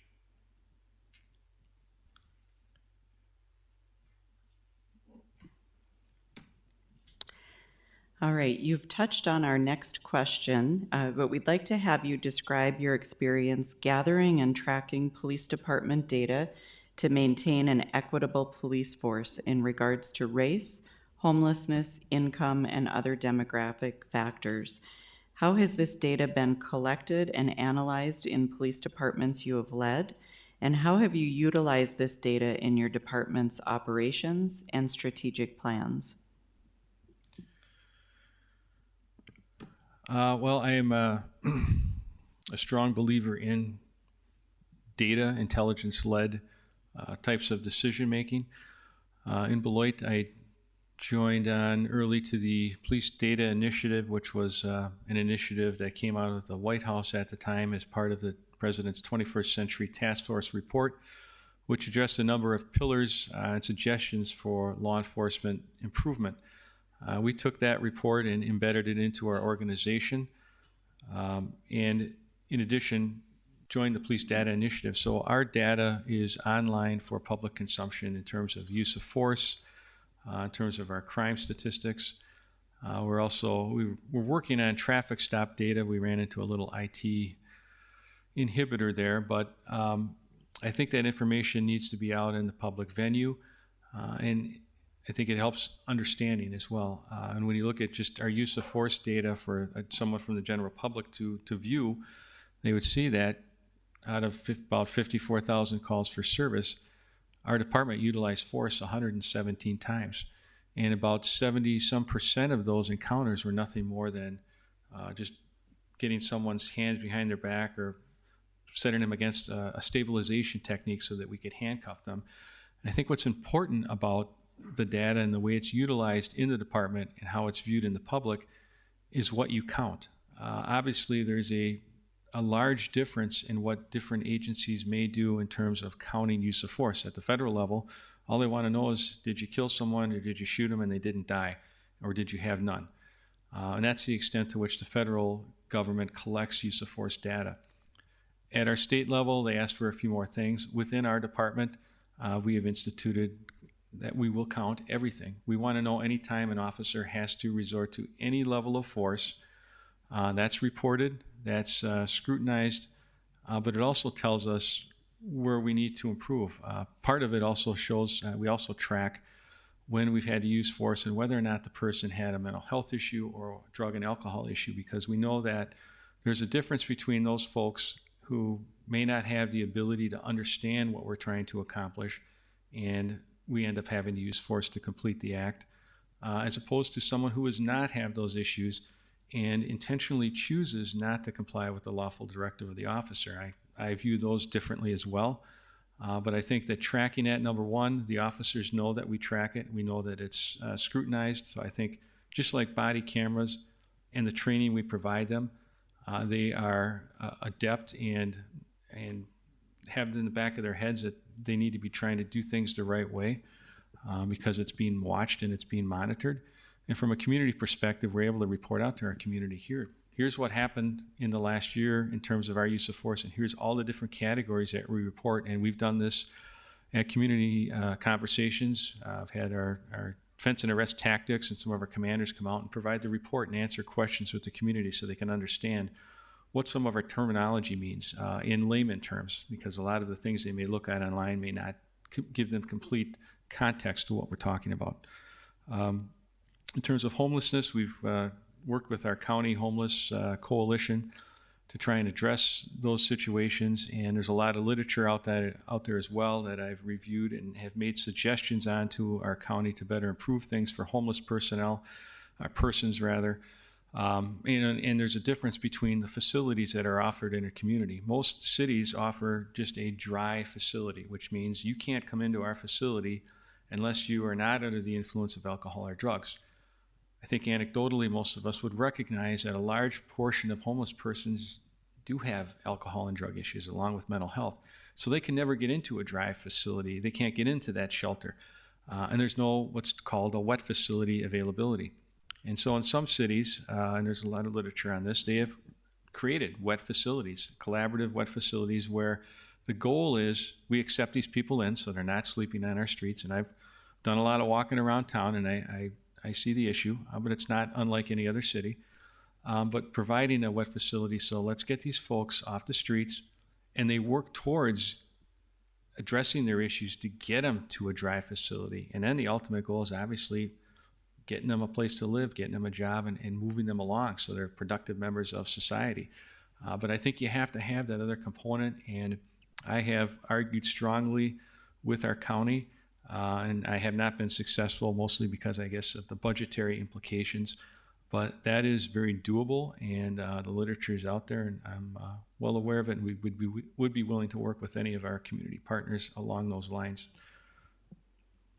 Income, I've not tracked income, so that's not something that we track, other than I guess recognizing that some of our neighborhoods are low socioeconomic in nature, and I know there's always a concern there when police take action or patrol in that area, that we don't over-police those neighborhoods. And what I have done in Beloit is, when I started, there was a huge reliance on issuing tickets and sending people to municipal court and getting those revenues to help support city services.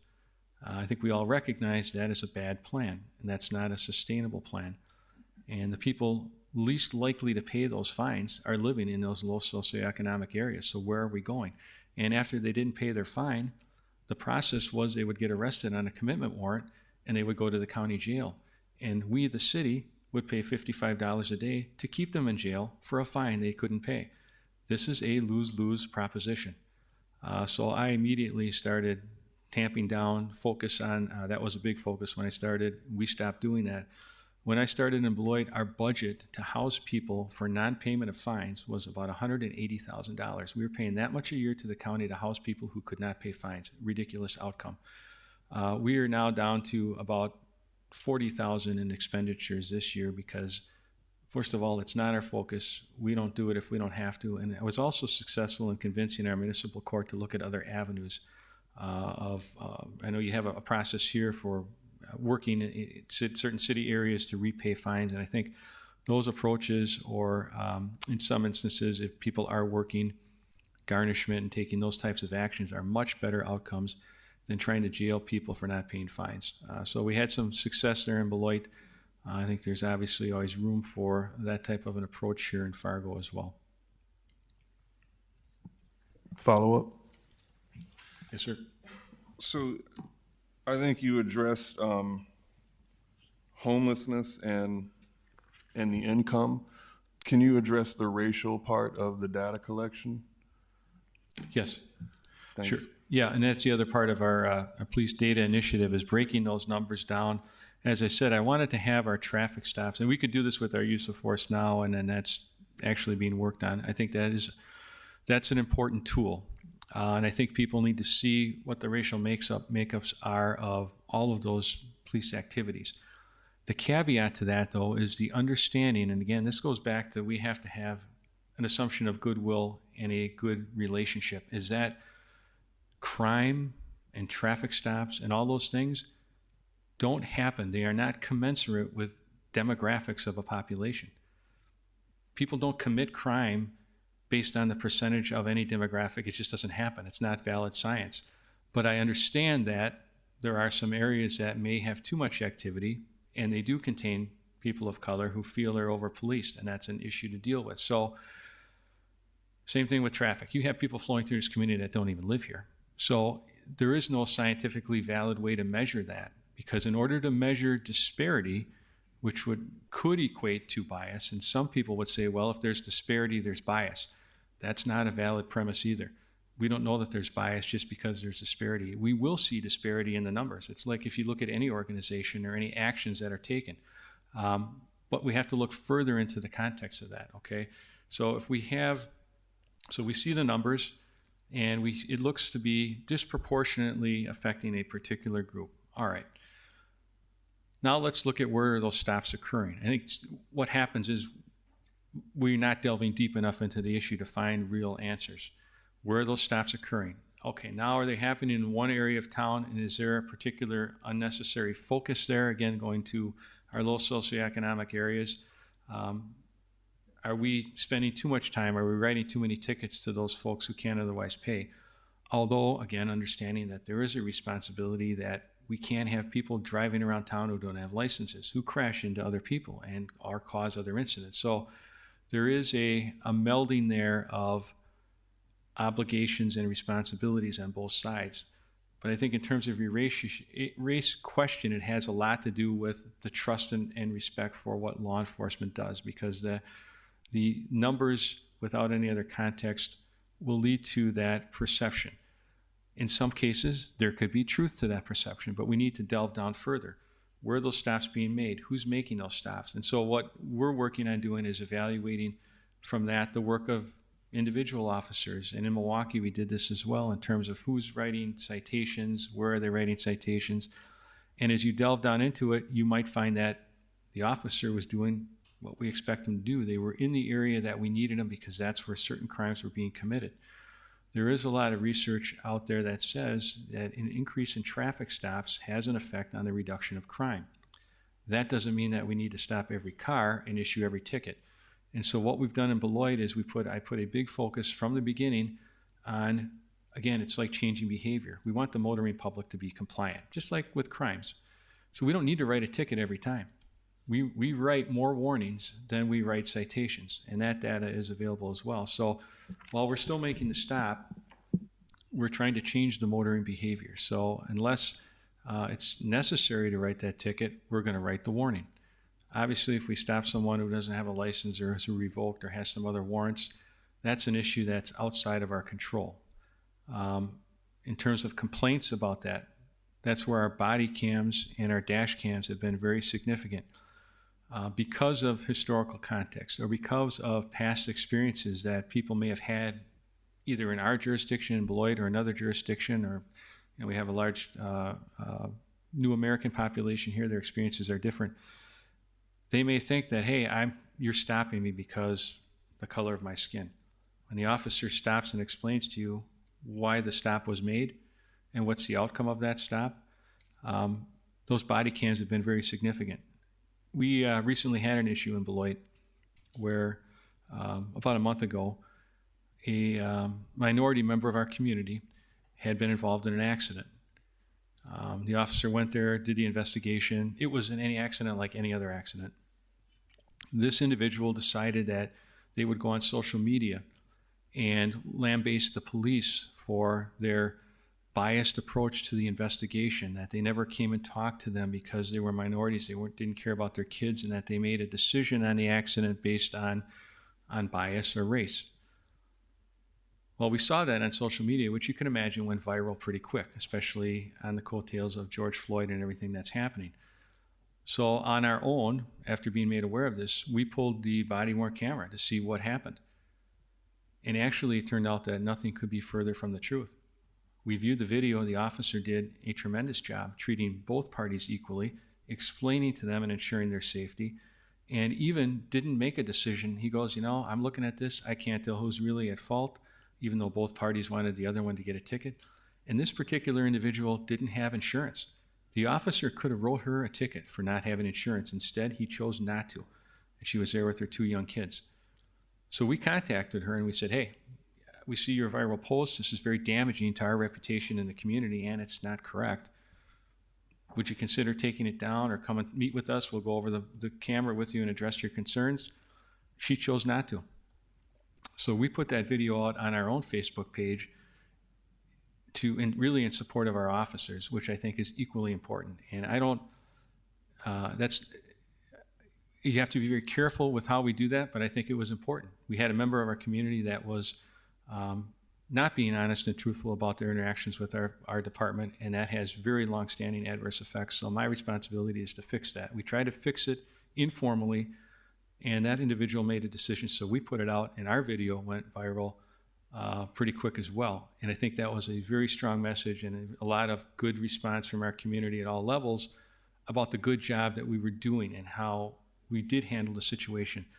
And the other part to that is that officer had no idea that this accident was going to result in such an enhanced look at, he had no idea. He handled it like I would believe he handled any other call. I think that says a lot about the culture of the organization, because we were able to put that under the microscope. And now, obviously, if it had been inappropriate, we would have investigated and gone from there and contacted that woman and taken appropriate action, but it was not. And I have a lot of examples just from the use of body cams, how either misunderstanding or misperception has been changed as compared to situations where we would have investigated hours and days and weeks and never been able to come to a conclusion. And I think that's in large part why the personnel complaints dropped so much in our city since we implemented the body-worn cameras. The other thing that increased was our ability to sustain violations because of that information. So there's a huge benefit to the community, there's a huge benefit to the department in that technology and in addressing racial disparities. Real bona fide disparities, which I agree exist, and some that are just either miscommunicated or misperceived and need to also be addressed so that we don't proliferate bad will and bad feelings between law enforcement and our communities.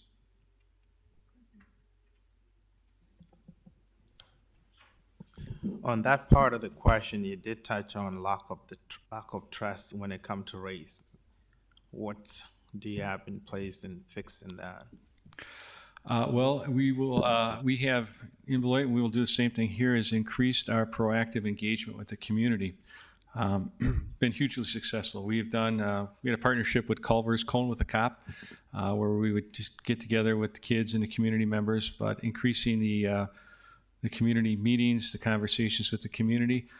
But the big piece is the ability for our beat officers to have time to proactively, in a non-enforcement setting, engage our community. And from a peripheral view, it appears that we may not be positioned for that. While we have, I think, an outstanding community engagement team, I got to meet a lot of those folks, and our SROs, I think the work that they do is extremely important. But as I think I commented last time when we were together, it's equally important, if not more so, from our community perspective, that they get to know their beat officers. And to do that, we have to create scheduling and staffing that provides beat officers those opportunities. We have an excellent bicycle unit here. We created a bicycle unit in Beloit just for that purpose. But if we don't ever get them out there on the bikes, or we don't ever create time, we have officers that will go out of service, attending a community meeting or an ad hoc in the park event. And that's okay. Dispatch will take them out of service because that's the kind of things that we also need them to do. It's not just crime fighting and traffic enforcement. It's that proactive non-enforcement engagement.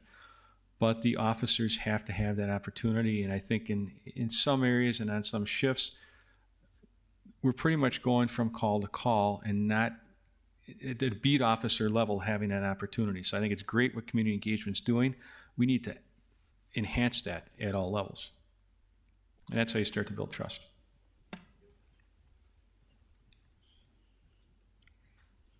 Okay.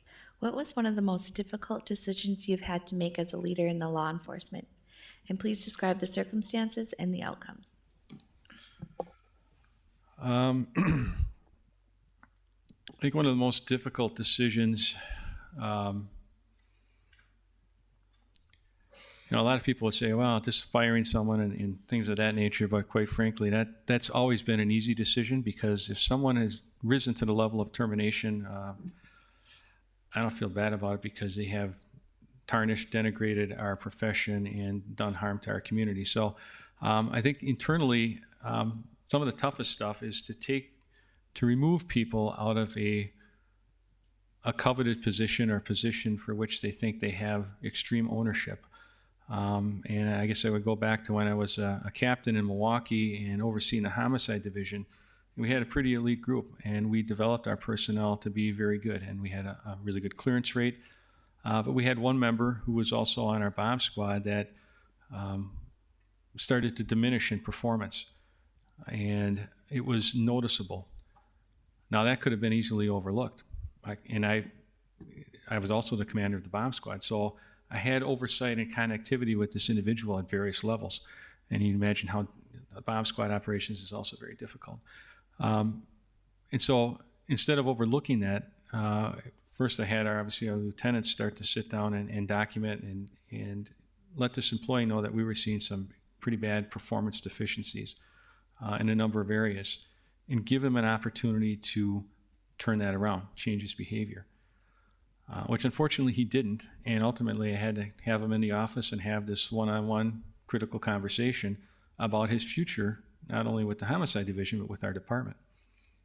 And in doing so, it became emotional on his part, because I was able to figure out that actually there was some personal issues that were affecting his work performance. And as we talked through it, with the huge commitment and expectations of working in a division like that, came to a consensus on, and I didn't have to remove him, although that's what was going to happen. He agreed that, I should maybe step down from homicide, and I'll go back into general investigations until I can get my personal issues in order. And as I tell everyone, just because you're being removed today doesn't mean you can't come back tomorrow. If you turn it around and you show commitment and dedication and that you're willing to come and do this job, you're welcome back on the team. But we can't have that on this team.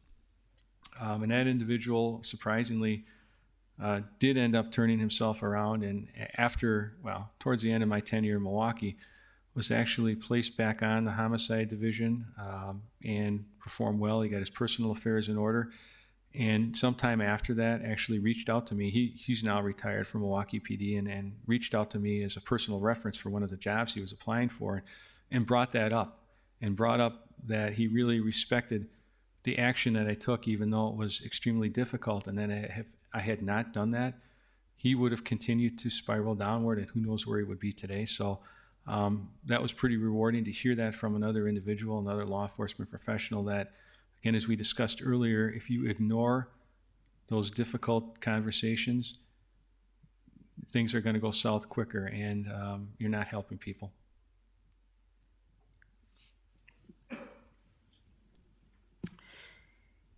Okay, we have just under 10 minutes left in your time slot and about 3 questions. So we'll keep moving along to the next question.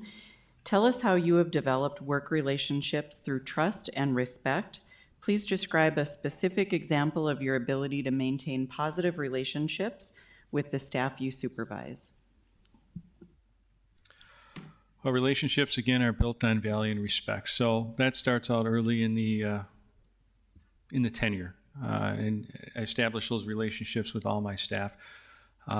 Granted, there are folks who don't want to have that kind of a relationship, and that's cause for other action. But I think giving everyone the opportunity to come on board, so to speak, and be participative and meet expectations is important.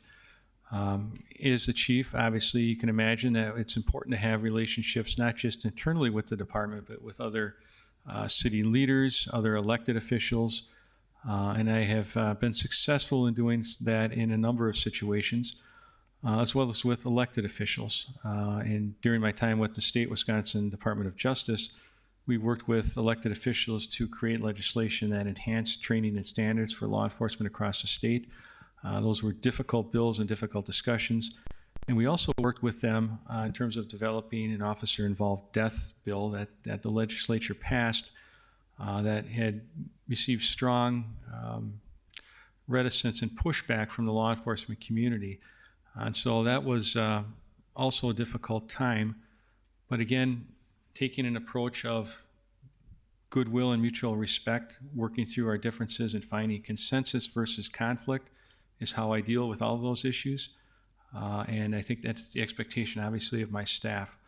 And that's just kind of been the approach I take in those situations.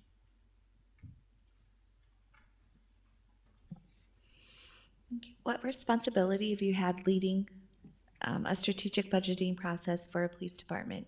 And how would you develop and present your budget request? Budgeting is a very important aspect of what we do, not only because we need to be fiscally prudent for our community, but we need to make sure that we are purchasing that which we need and not what we don't need. And so it's a prioritization, obviously, and I set up a system in Beloit. I did this in Milwaukee and at the state as well, where I work with my command staff, division commanders, and they get whatever their budget deviation is. And the first go around, I lead them through this in more detail so they understand, because I've found at least a lot of our division level personnel have no budgeting experience. They were never shown the budget. They didn't even know what it was. Beloit, I had people go, "What? I didn't even know we had a training line." And so they had no concept. One person was keeping watch over that and not doing a very good job. So we break that down again, disperse leadership. Here's patrol's budget, here's investigations budget, here's administrative budget. Here are the goals of the organization, again, referencing our strategic plan, or are there items of immediate concern like body cams that we need to address? So let's look at what you did last year, what you spent and what you didn't spend, and what's necessary and what's not. And also, what technologies could we utilize or other efficiencies to replace things? We're currently in a budget process right now and looking at a number of different technologies to help offset other costs. And so at the division level, I let them work through that, figure out where those monies are going to fit, and then we come together and go over it. And again, by priorities and what's available, decide what budget will be presented to our elected officials. From that process, I meet with the city manager currently. At the state, we met with the attorney general to go over budget requests. And they also may have goals and objectives that they may feel are more of a priority. But I think the key is that when I present a budget, it will be well vetted. I will not have fat. In fact, in Beloit, I've cut $468,000 in overtime in 1 year as a result of the implementation of our 4 10-hour shift schedule, while also creating a common training day. So our whole department can train every week with no overtime cost. That is incredibly important in today's law enforcement environment, and a lot of agencies can't do that. They are training on overtime or changing off days, and it's very hit or miss. And it takes an awful long time for an agency to address something that happened today in any expeditious manner. And I think we have to be nimble enough to do so. So I take a very hard look at our operations and in terms of its budget and what I present. And when I ask for something from our city commission or mayor, it will be well researched, it will be well vetted, it will be resourced. I will provide my professional opinion. I'm not going to come in and say, hey, the world's going to fall apart or cops are going to die if we don't do this. I will give you a professional perspective based on data and information about why we should do A, B, or C, just as we discussed with the body-worn camera system.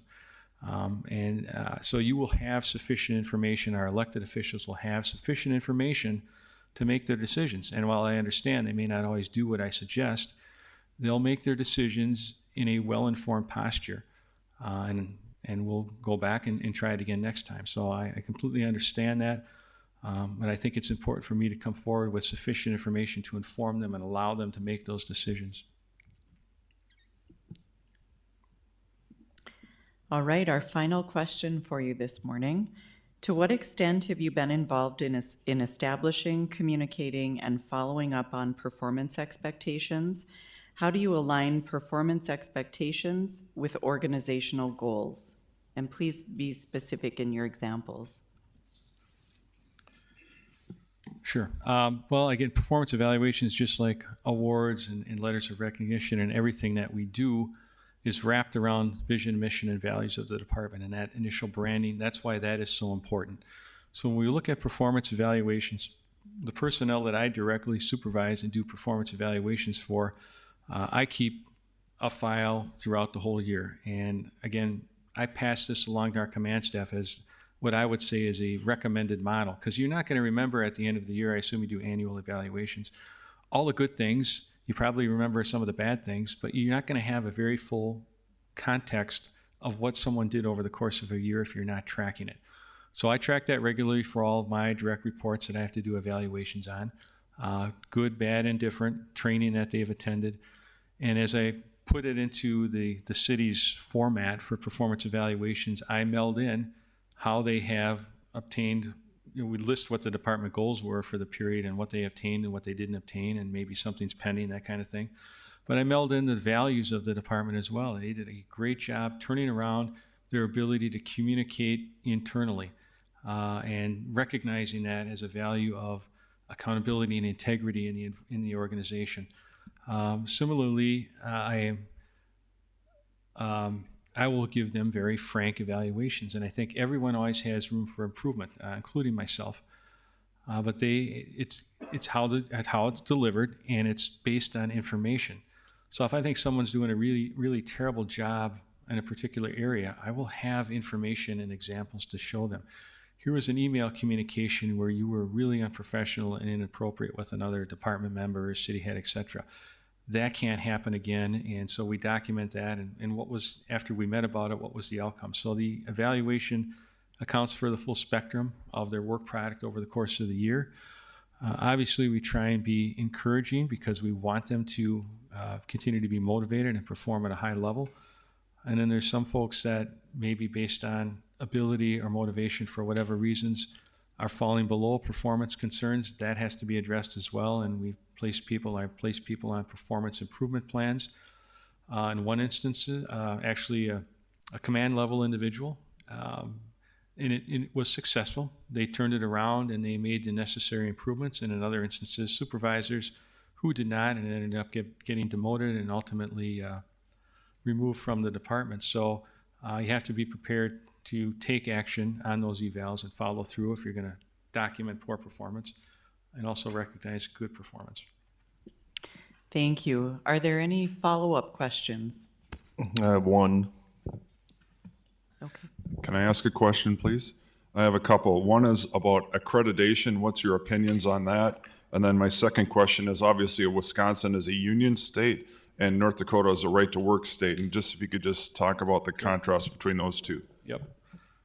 Great questions. So accreditation, here's my experience with that. Now,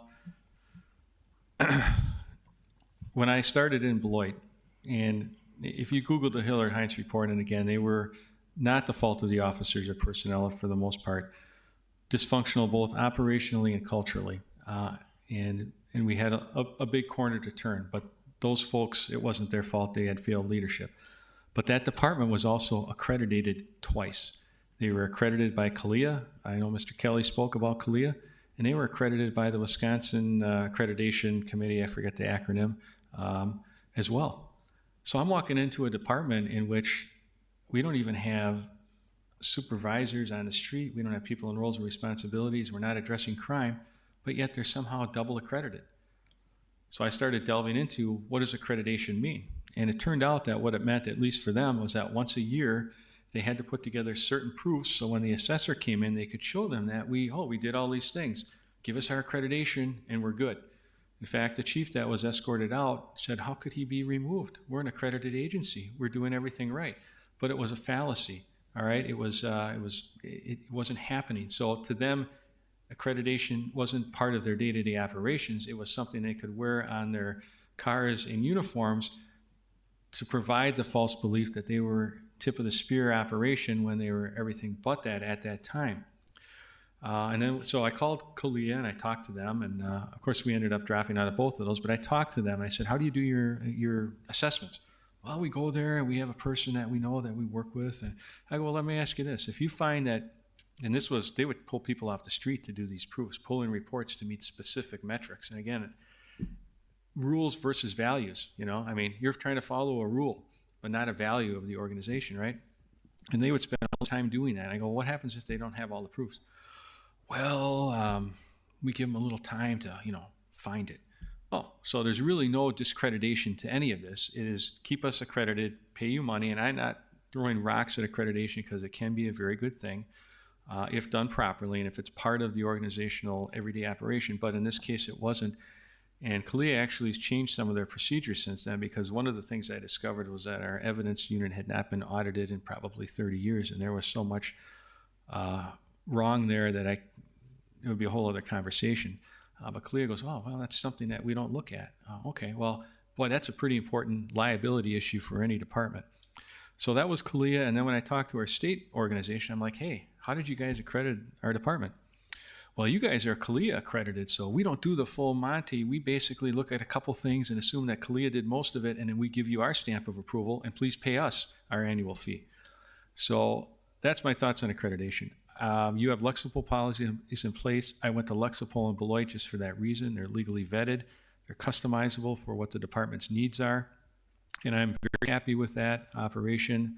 That would be a seamless transition for me, other than I think making some adjustments to policies, as we discussed, in terms of personnel complaints and some other things.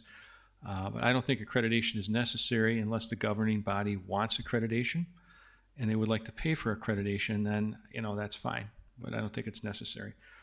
Unions, I think there's a benefit to unions and there's a negative, obviously. Working in a union environment is different. So a lot of the changes that I implemented required consensus from the union, the troops, which I think is a good model anyway, but sometimes there's a lot of common sense things that need to get done, like mental health checks for all officers, but they end up in a conflict with the union because they want to, even though this is helping them, they still feel like they should get something for their mental health checks, which is counterintuitive to me, but it's a union environment philosophy, so that's where it's a negative. Here in North Dakota, I think there's a benefit, just as I did in Beloit, with setting up monthly meetings with shift or division representatives, line staff personnel who are interested in representing the broader group, and having those monthly or bi-monthly meetings or whatever they want to do to make sure that we have that connectivity and that I know about all the issues that are festering in the organization that might otherwise blow up on us. Other than that, I don't see any issue with changing from a union to a non-union. Probably for me as a chief, it's easier, but it's not easier because I still know intuitively that I need to have consensus from the troops in making changes, and they have to have buy-in, so that's still important.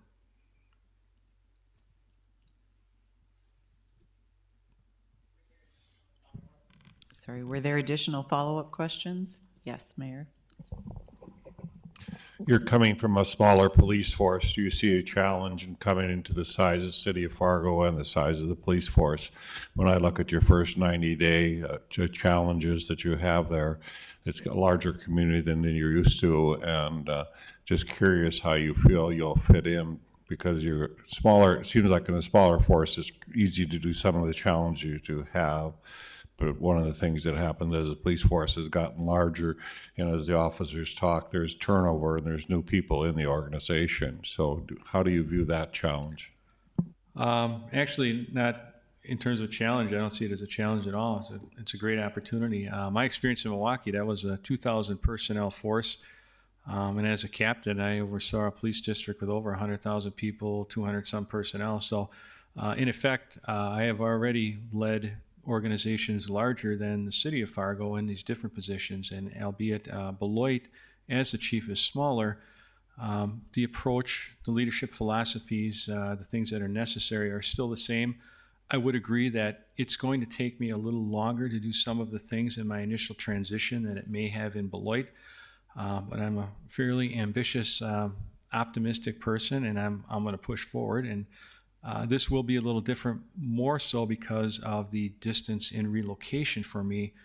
In the other places I transitioned, it was drivable, and I could, go home every day and stay late, and it wasn't an issue. So the big thing is relocating, but I think following my plan, I'm still going to accomplish a lot of what I set out to do in that first 90 to 120 days.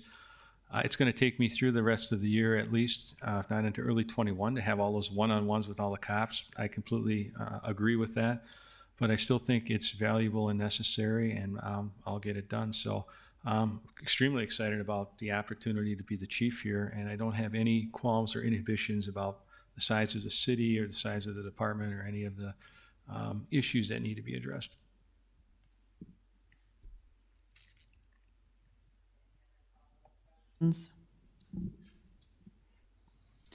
All right, thank you, and we will send you back up to the HR office. Just a couple of quick notes for the committee.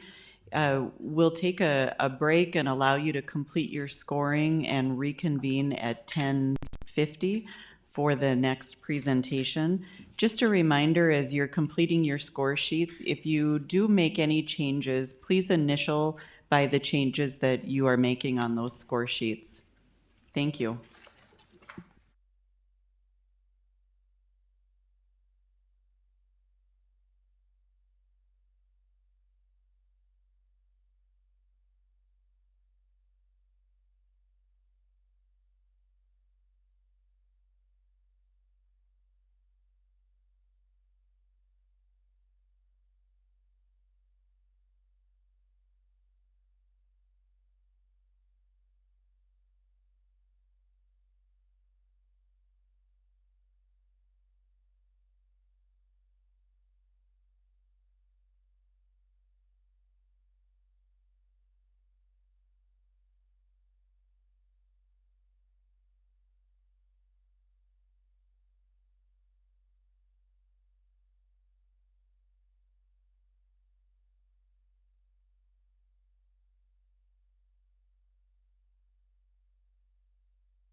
Okay, Stacy, we are ready for you to begin your 15-minute presentation. All right. So I think we're still good morning. Haven't made the afternoon yet, so good morning, everyone. First of all, I want to start out by thanking you for inviting me to this part of the process. I'm very honored to be here. I know this is a very important decision for the city, and it's not to be taken lightly, so thank you for inviting me into the top three. As you know, we were tasked with completing a 90-day plan that would include the police department, the community, and the city of Fargo, and present it to you here. And so my 90-day plan, to take any organization to excellence, you need people, tools, and a plan. From all the research and the packed day that I had yesterday, I can see the people are in place. We have excellent people here, not only in the department, but the city, the citizens. It's been such a warm welcome. Been able to pick up on that real quick. Tools, don't tell the police department that I'm saying this, but they don't have any complaints for equipment. You know, there are some wants, but there are no needs. They're very well equipped. They're, you know, everyone is pleased with the equipment they have, everything that I saw. You know, it's a very equipped agency. So that leaves the plan, and that's what I would be challenged with doing. In order to come up with the plan, I would conduct a SWOT analysis. That is a strengths, weakness, opportunity, and threat assessment of the agency from top to bottom. While I'm doing this, I would focus on efficiency, effectiveness, and community relations. And I would also look at policy and practices, take a deep dive into the policies and why I'm meeting with these different groups, any of the policies and practices that impact those groups, have a discussion, see if there's anything we need to take into consideration, look at doing differently.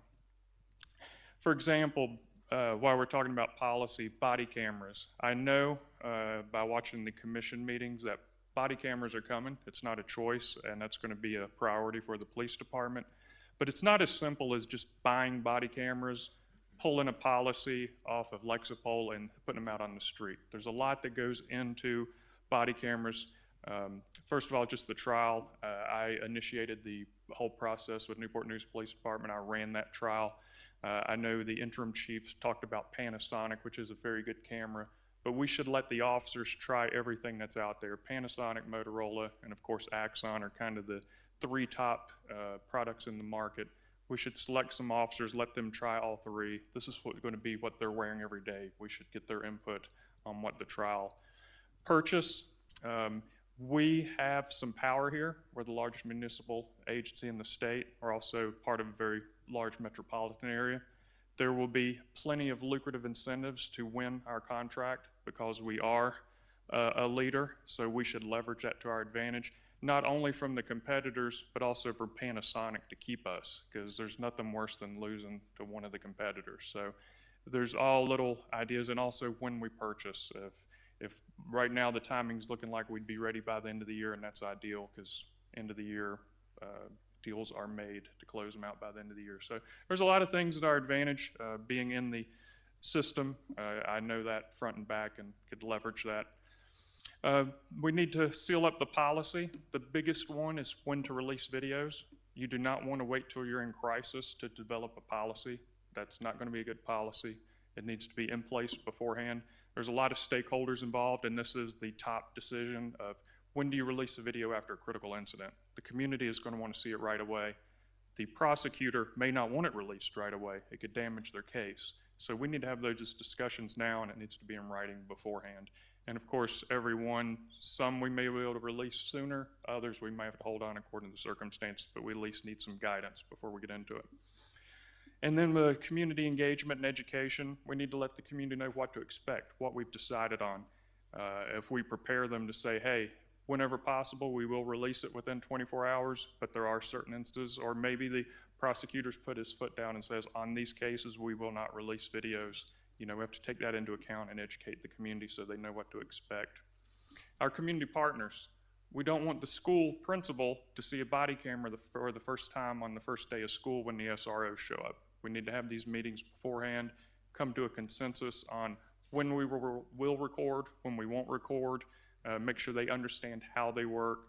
Same thing with the hospitals. We made the mistake, didn't meet with the hospitals. The head of the hospital called the chief's office. What are you doing with cameras in here? Are you crazy? There's all this. So we made the mistake, won't make it again. Meet with the hospital, let them know, hey, we will only record when we're there on official business. When you see us walking down the hall, it's not recording. Again, make sure they know how they work, know what to expect, and come to an agreement on what works for them and works for us, meet in the middle. And then lastly, our judicial partners. This is going to create a big workload for the prosecutors, because right now we have a single car camera, the video they have to review. Now if you have a scene with 5, 6, 7 officers, that's 7 videos that they have to review. They're responsible for every single minute of that video prior to court. They're going to have to increase their workload. So it's not just the city of Fargo, it affects all of our partners, and this is stuff they need to be ready for and prepared. So then getting into the police department, first I would meet with the internal candidates that applied for this position. Believe it or not, some officers are sensitive. You know, we have feelings too. I want to make sure that they're in a good spot. I want to talk to human resources, see what I can share with them, meet with them, see what their career goals, ambitions are, and make sure that I'm able to help them fulfill that. And like I said, just make sure they're in a good position to continue on. I want to meet with every employee, not only just to get to know them, but to make sure they understand my vision right from the horse's mouth. It's not filtered. Make sure they know that. And I'm going to challenge them. These are unique times we're in. This is kind of a reformation of law enforcement. I want to challenge them to look at their job and to see if we can do things differently, if we can provide better services, if we can be more efficient, and empower them to drive those decisions right up to the chief's office. I don't care if you're the newest officer or the deputy chief. I want you to be empowered to own that decision and run with it. You know, we'll have to go through the right change. You can't just make a decision on your own, but I want you to own it and run with it. I'm going to do a policy review. I talked earlier about the discipline policy, which I think needs to be tweaked, created. And then also I want a duty to intervene policy. And this would be a policy that would empower, it would actually mandate anyone from the lowest officer all the way through the chain of command, if they see something that is not right on the street, to intervene. If the chief loses his temper and is doing something he's not supposed to do, that officer that's in field training is required by policy to intervene and stop me and say, hey, chief, come over here, you know, relax, get your cool. That should be a policy that supports the officers and the city. I also want to do a deep dive with supervisors, training staff, and PTOs. My experience, culture is what really drives an agency, not policy. These 3 groups have the biggest impact on our officers. They're with them daily, they're training them, they're supervising them. So I want to make sure they understand the message and they're on the right page and they're delivering that message to the officers appropriately. Then the community. Meet with all the established community groups and programs. I know we have active community officers right now and there's plenty of programs in place. So I want to meet with them, make sure, you know, they know who I am, know where I'm coming from. And I also want to ensure that underrepresented segments have a voice. Anything from Islamic Society, Native American, NAACP, One Fargo, anybody that wants to start dialogue with the chief of police is welcome. We're open to do it. That can lead into monthly meetings, quarterly meetings. However, what works best for us, what we need, I will be there, I'll be available. Also bring in command staff to those meetings so it's just not the chief. Something that I'm very passionate about, in Newport News we had a pastor liaison group. I'd like to see if that would work here. We met with pastors, all of our pastors, once a month that wanted to participate, and anything was available for discussion. What we found out was grandma would hear stories that Junior was out doing, and you know, you don't quite get the full story when you're grandma. You go to church, you're venting about it. We wanted the pastors to be equipped to know the full story that they could nip it in the bud. We would share extra information with them and the media on the media open house that I'm going to talk to next. We kind of treated them the same. They met differently, but we had officer-involved shooting, 2 white officers, a black male. We brought each group in and we shared crime scene photos with them. Wouldn't let them, the media, film it, but we shared it with the pastor just to show, here is what happened. Here's the proof that we have so far. Here's what's going to come out, just so that they're equipped to speak about things a little better. So in return, the pastors, they would host breakfast, lunch. We would have our officers show up there. Not only would they invite their members, but they would invite the neighborhood. So this would give us a chance for the officers to interact with citizens in a non-confrontational manner, build those relationships early so that it pays off later if need be. So same thing with the media open house. Not only would we share a little bit more information with them, but it would be with the command staff and the media. We would meet once a month. It was open to all of them. And again, any question was on the table and we would answer it to the best of our ability. If we couldn't talk about it at the time, we would tell them, hey, this investigation is still ongoing. I can't talk to you. We had one where the Commonwealth attorney did not want to release the video, but he was fine with them watching the video. So we told them, turn off all their cameras. Here's the video you can watch, you can report, but the Commonwealth attorney just did not want to release it at the time. So that worked out really well. Also, walk and talks. This is where I would go out into the precinct. I would take the precinct officers. If we had a recruit class going on, the trainees would come out as well, go out and just walk around a beat. Again, this is non-confrontational, getting the officers out of the car, getting them comfortable talking to people, just getting to know, find out what the problems are, what's going on in that neighborhood. And also virtual chat with the chief. This little thing called COVID come around. Plus, there's people that are just too busy to come out and meet at certain times. Using Facebook Live or other social media, I would host virtual chats at various times in the evening, early morning, so that people that couldn't come out to a designated meeting can come on and they can ask questions or just watch and hear what's going on from the police department. So, these are all just some ideas to engage with the community to get feedback. So last but not least, mayor, city commissioners, and administration. This would actually been the first group that I met with before starting all this to make sure that I'm on the same page. I'm pretty confident with the research that I've done and all the interviews that I have a good idea of where we're heading, but still want to get it, make sure that we're on the same page and that I'm going out and fulfilling their mission, supporting the city. Don't want to go down a different road. Human resources, meet with them, make sure that we are diligent, that we're hiring the right applicants to come into the police department. And last, department heads. This is where, coming from the outside, I can leave the ego at the door. Everything's on the table and look at, is there things that can be handled more efficiently somewhere else, more effectively by somebody? Maybe there's things that we give up to other departments. Maybe there's some things that we need to take on. But this would be some good open conversations with the department heads to see where we can work as a team to see what best fits where and who can do it the best. So as I said, people, tools, and the plan. I would report back on the SWOT analysis, the strategic management plan. That I would be working on that kind of along the way. We touched on that earlier. That was part of the questions. But I want to reinforce this would be a steering committee of officers, supervisors, and even civilians that would help create this plan with my guidance, that would help fill in. And all of this stuff would focus on efficiency, effectiveness, and community relations. That would kind of be the core of everything that we do. So thank you for the time, and now I guess I transition up here.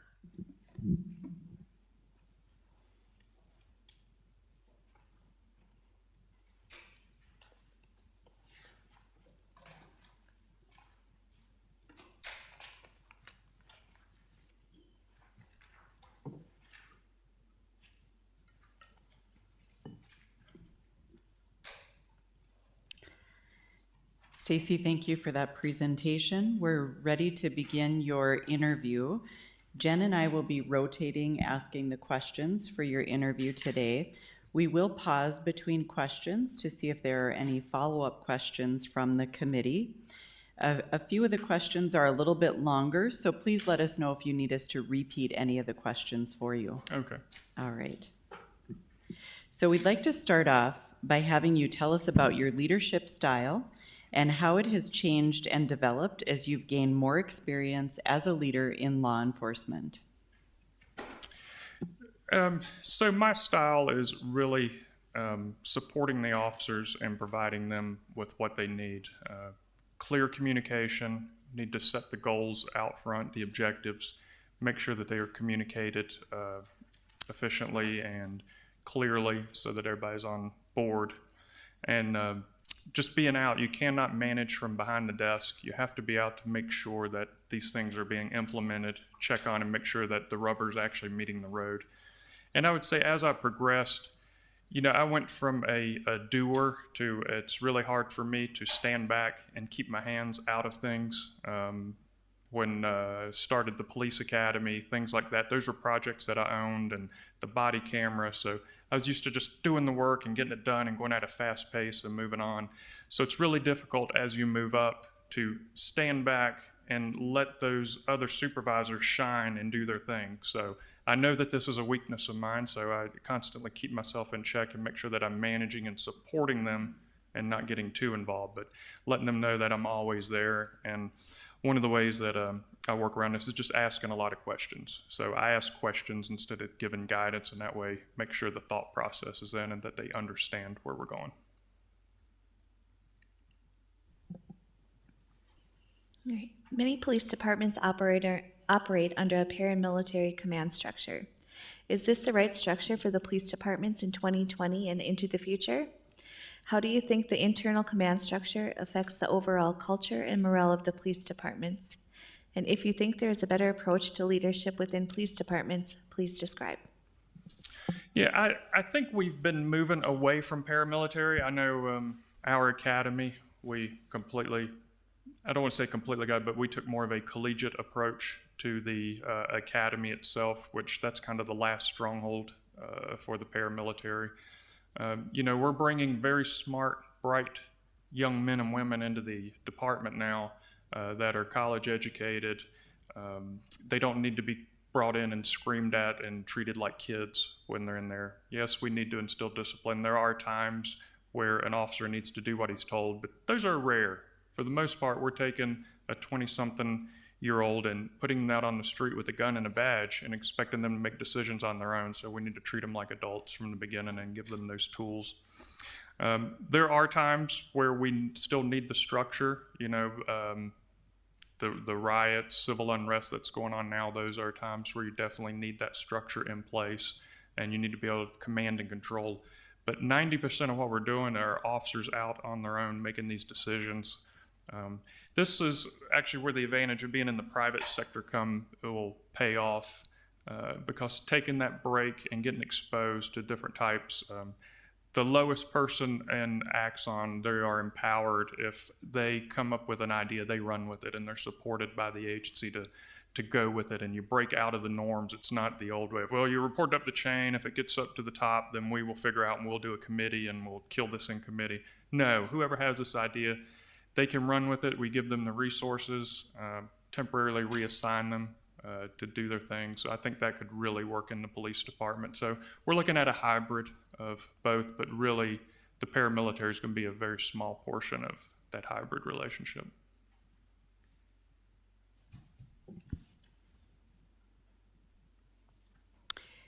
In light of recent events, what have you learned from incidents around the country related to protests and riots? As the Fargo Police Chief, how would you support the right to a peaceful protest while protecting a city from individuals who use the peaceful events as an opportunity to incite a riot? What steps would you take to try to prevent violence and rioting? So lessons learned, I look back to Hampton Roads. Newport News it's just ingrained. We're known for community outreach and engagement. During this whole event, Newport News, Norfolk, Hampton had a little bit, but Newport News, Norfolk, the agencies that really practice community policing did not see the civil unrest. They had protests, they had issues, but they did not see it. So that just proves that laying the foundation early, making those relationships, just like I said, a time of crisis is not when you want to make policy. Well, a time of crisis is not when you want to work on community relations. That needs to be built every day, every hour that you're out by all the officers, all the command staff. So building these relationships early pays off in the long run.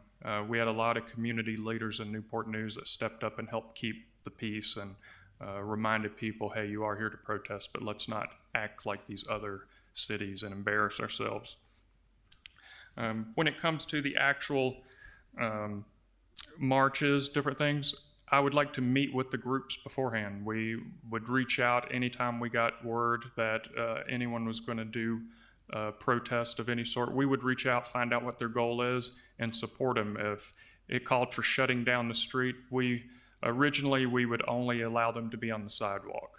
And we got things like, well, why? What's the reason for that? Why was that decision made? Nobody come up with a big answer. So we as a police department would shut down the street so that they had room to do their thing, and we would protect them and allow them to protest. And we met with the organizers and we laid out these parameters, and we were also very clear. Here's your swim lane. If you get out of this swim lane, if you start causing destruction, then you will leave us no choice but to respond to your actions. We're here to support you. One guy would always push it. He would say, I'm going this route. We would have all of our officers planned out. Well, he would come to the intersection and he would take a right when he was supposed to take a left. So we would just shift our officers. We would go with the flow. We would bend over backwards to adjust, to help. But they knew up front, it was clear where the boundaries were. We can't allow destruction of property. We can't allow looting. That's when we would interject. And even well before this, our philosophy on riot gear was our response officers were there, but they were never seen. Too many instances that can incite things and make it worse. All of our officers were trained. They were equipped. We had special gear that was kept off to the side. According to sometimes we didn't even have it out. It's according to who was there, what was going on, what intelligence we had. But they were always there and ready, but not out there standing the line, causing the issues. So those are just, a lot of these things come back to relationship building and communication with leadership.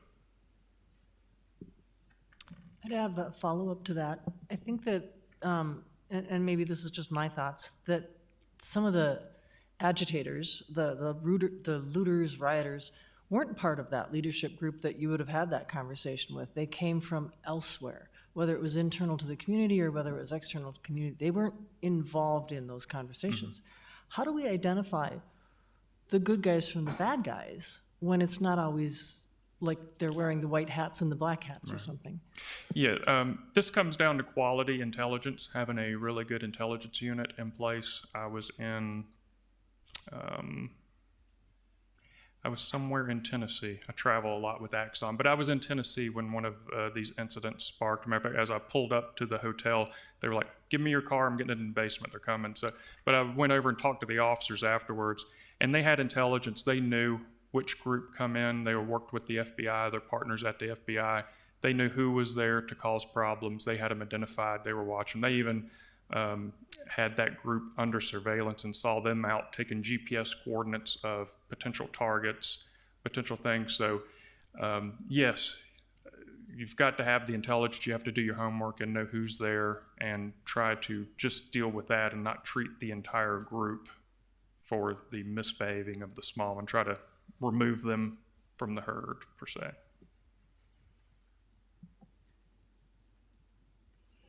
Okay.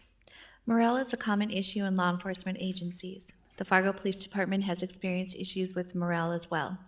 What methods have you used in previous leadership positions to measure employee engagement, satisfaction, or morale?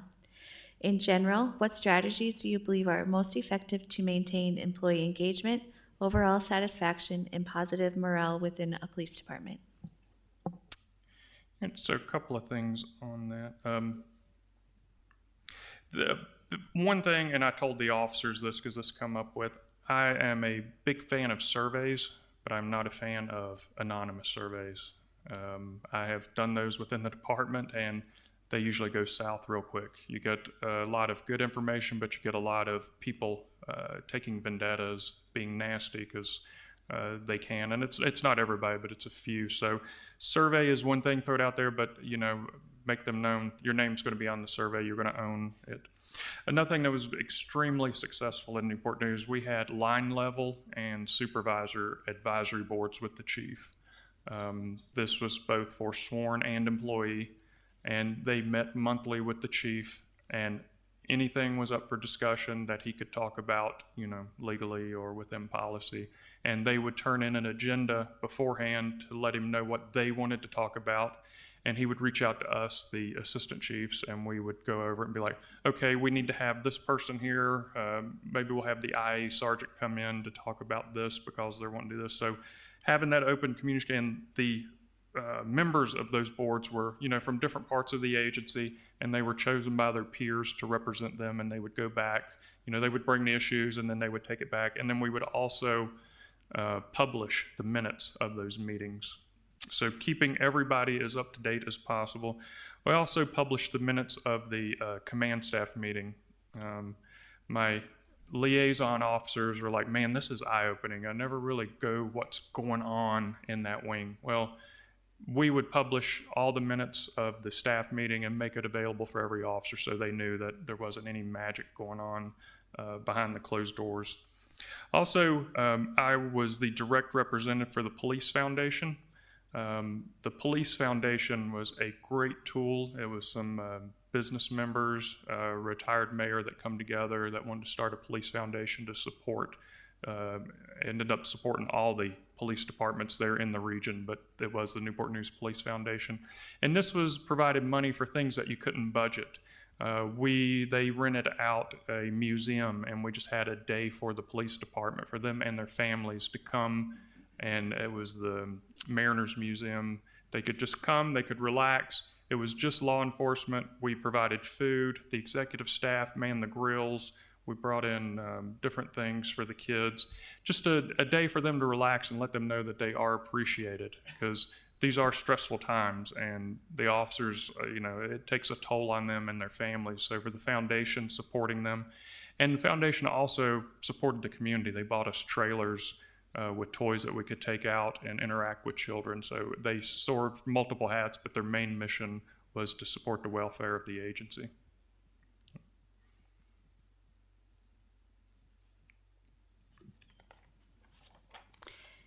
As the chief of police, you lead a command staff who are responsible for the oversight of divisions of the department. How do you engage your command staff to lead in a way that supports your overall strategy while engaging, inspiring, and informing the officers who work in their divisions? A similar question come up from the command staff, and I said, my philosophy, when an issue is identified through the department that we need to fix, or through the community, something we need to address that is a known issue, we'll get together as a command staff. I expect them to do their homework on it, talk to their officers, bring as much information as we can, and we can argue all day long right now. They can tell me it's a very bad idea, that's my idea is horrible, it's not going to work, but once we come to a consensus, maybe we don't come to a consensus, but once a decision is made, I expect the command staff to support that decision, to go out and follow through with that. So we can argue behind doors, but once a decision is made, I hear you, I hear your complaints, I acknowledge them, but here's why we're going to move forward. And I would want them to go to their subordinates and give them the why of what we're doing. This is even just this generation. Humans in general want to know why. To just throw out a new directive with no story to it, that's when they usually don't get followed. So if, as the command staff, they're explaining why it's going on, we did a shift change.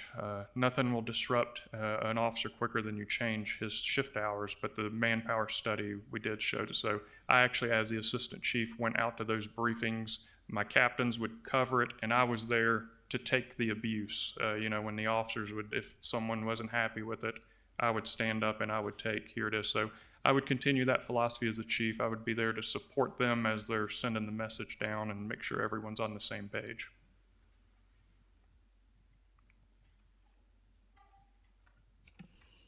How have you worked to educate yourself on the racial and socioeconomic inequalities at a local, state, and national level? And how do you think those factors will influence your leadership of our police force? Basically, educated through living. Newport News was a very diverse city.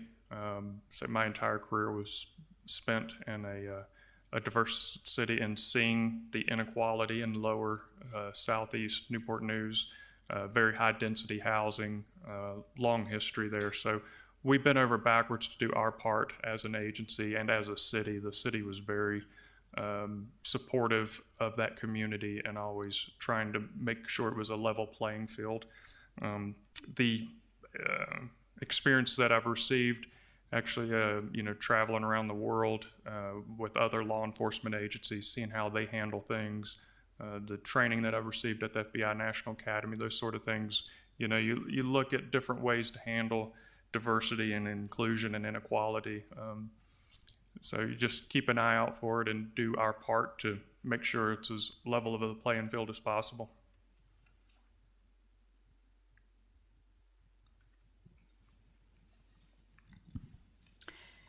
Describe your experience gathering and tracking police department data to maintain an equitable police department in regards to race, homelessness, income, and other demographic factors.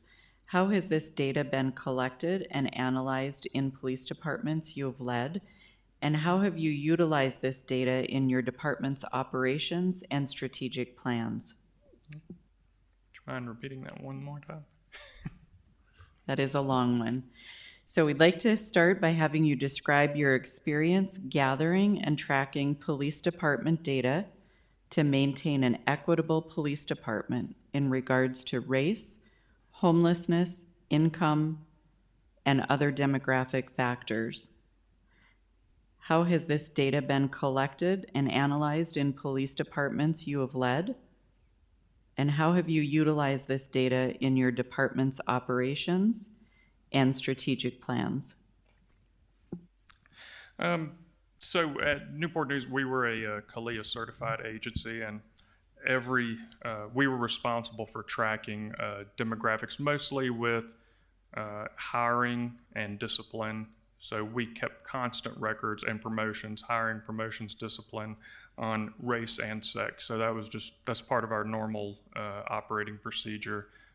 We would track everything that's going, and we would monitor it to make sure that we tried to strive for percentages to make sure that we represented the community that we worked in. Very tough thing to do. Females are hard to attract to law enforcement, but we really bent over backwards and would do a lot of heavy recruiting there. And just to try to make it as CALEA, going around to different agencies, digging into their data and watching it. Homelessness and income, that's one thing that I have not really seen tracked. I mean, most cities keep up with their homeless population, but it's really hard to keep good, accurate data. You can talk to any city and they will be like, yeah, we know we have a problem. And by the way, I was very impressed with the way the homeless situation is handled here on the tour that I got. It appears with the shelters and everything, it's mitigated nicely here. But you probably have better luck here with the shelters. You have them in one area and you can keep your demographics and gather the data on them. But most cities don't have anything like that in place, so they're dispersed, they're hard to track down. So I've not really seen many agencies that have good luck on tracking them. But good resource is the city itself. We find out that the city tracks a lot of data. We can get income and economic data from the city and use that. And that should just be used anytime we're looking at enforcement, policy, procedures. Take all that information into account whenever we're making decisions to make sure we're being fair and equitable in everything that we do. To follow up, can you address the racial part of the data collection? As far as internal, so every agency that I've dealt with, of course, there's all CALEA agencies, but it's captured on the application as you're applying.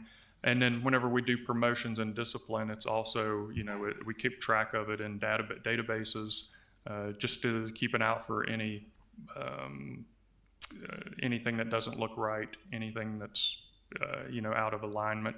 And then as far as the arrest information, that's usually gathered through incident-based reporting, IBR system. That's stuff that we see all the time. And usually criminal stuff, we're reactive as far as arrest. You can use it for traffic stops, and that should be used to check on the officers to make sure that they are in line with everyone else. Look for those disproportionate in certain ways. So that can be tracked with traffic summonses. Anything pro-enforcement where the officers are going out enforcing arrests, that's where you would really see that pop up and send red flags. What was one of the most difficult decisions you have had to make as a leader in the law enforcement? Please describe the circumstances and the outcomes. Probably the most difficult to say. So the problem ended up mine to deal with, but it come over promotion when I got promoted to assistant chief. One of the candidates, he got passed over, and he was not happy about it. So he made the department's life a little rough. We tried, and up to this point, he had a stellar record, no issues. So we tried peer counseling. He had a good relationship with one of the other assistant chiefs. We tried hey, come on, this is negative behavior, this and that. That didn't work. So then I actually had to start down the route of, giving him expectations. He didn't meet them, and it ended up in a letter of counsel, which in the discipline world, that's counseling. It's not really on your record. It doesn't count against you, but to someone who had made it to captain without any issues in their life, that was a tough thing to do. He took it hard. It was hard for me to do. But looking back on it, there's nothing that could have been done different because it was his behavior. Maybe starting a little bit earlier on with the open dialogue about that and just bringing it to a head sooner. Because we all kind of knew it was there, but we kind of ignored it, hoping it would get better. So that would be a lesson learned, is to come on, take those issues on as soon as you see it, tackle it, and don't let it fester and get out of control, because that doesn't help either person. You can't just hope it goes away. Follow-up question. You had that as part of your 90-day plan. You had internal candidates and discussion and dialogue with them identified. Did this situation populate that Absolutely. on your 90-day plan? Yes. Yeah, and not even just him. I've seen other people, like I said, you throw your heart into a process and then don't get it. Some people, take it personally. And that's why the main goal of that is to check on them and make sure, well, let's see what your career path is and how we can help you. So, yeah.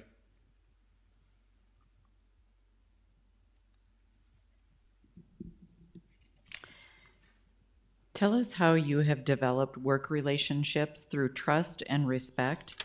Please describe a specific example of your ability to maintain positive relationships with the staff you supervise.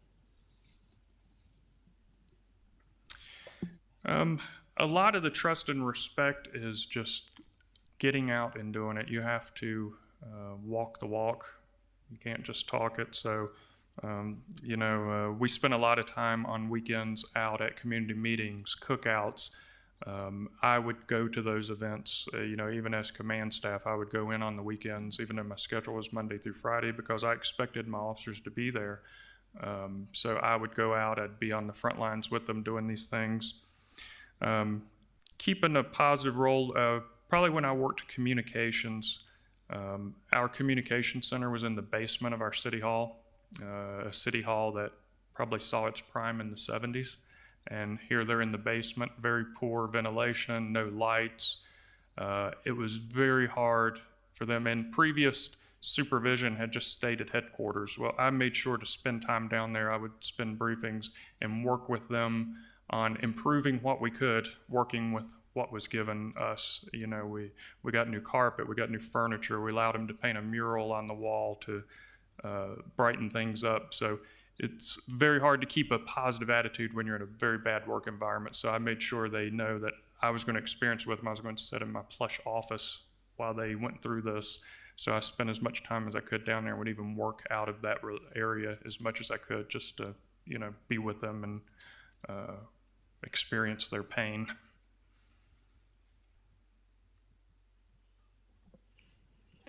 What responsibility have you had with leading a strategic budgeting process for a police department? And how would you develop and present your budget request? So a lot of my supervision from CAP, actually from lieutenant on up, was spent in administration. we had a single person, our fiscal manager, who was responsible for the overall budget. Of course, the chief is ultimately responsible, but she was the budget person. She handled all that. So with the academy, I ended up getting involved in that budget process, and it grew from just the training part because we actually could get funds from the city and the state because we were a training academy. So that took a lot of documentation and working on the budget, and plus growing a whole new academy. We had to put that in line items. So I ended up doing a lot of work providing information on doing the budget, and ended up staying with her through every year for the rest of my career. I would be heavily involved in preparing the budget with her, providing the feedback, justification for what we need. I would even go to the budget hearings and present parts of the budget, and then in turn would turn around and be responsible for monitoring, our end of the budget. So as a captain and as assistant chief, the budget was ours to control, and we were held accountable for it. So.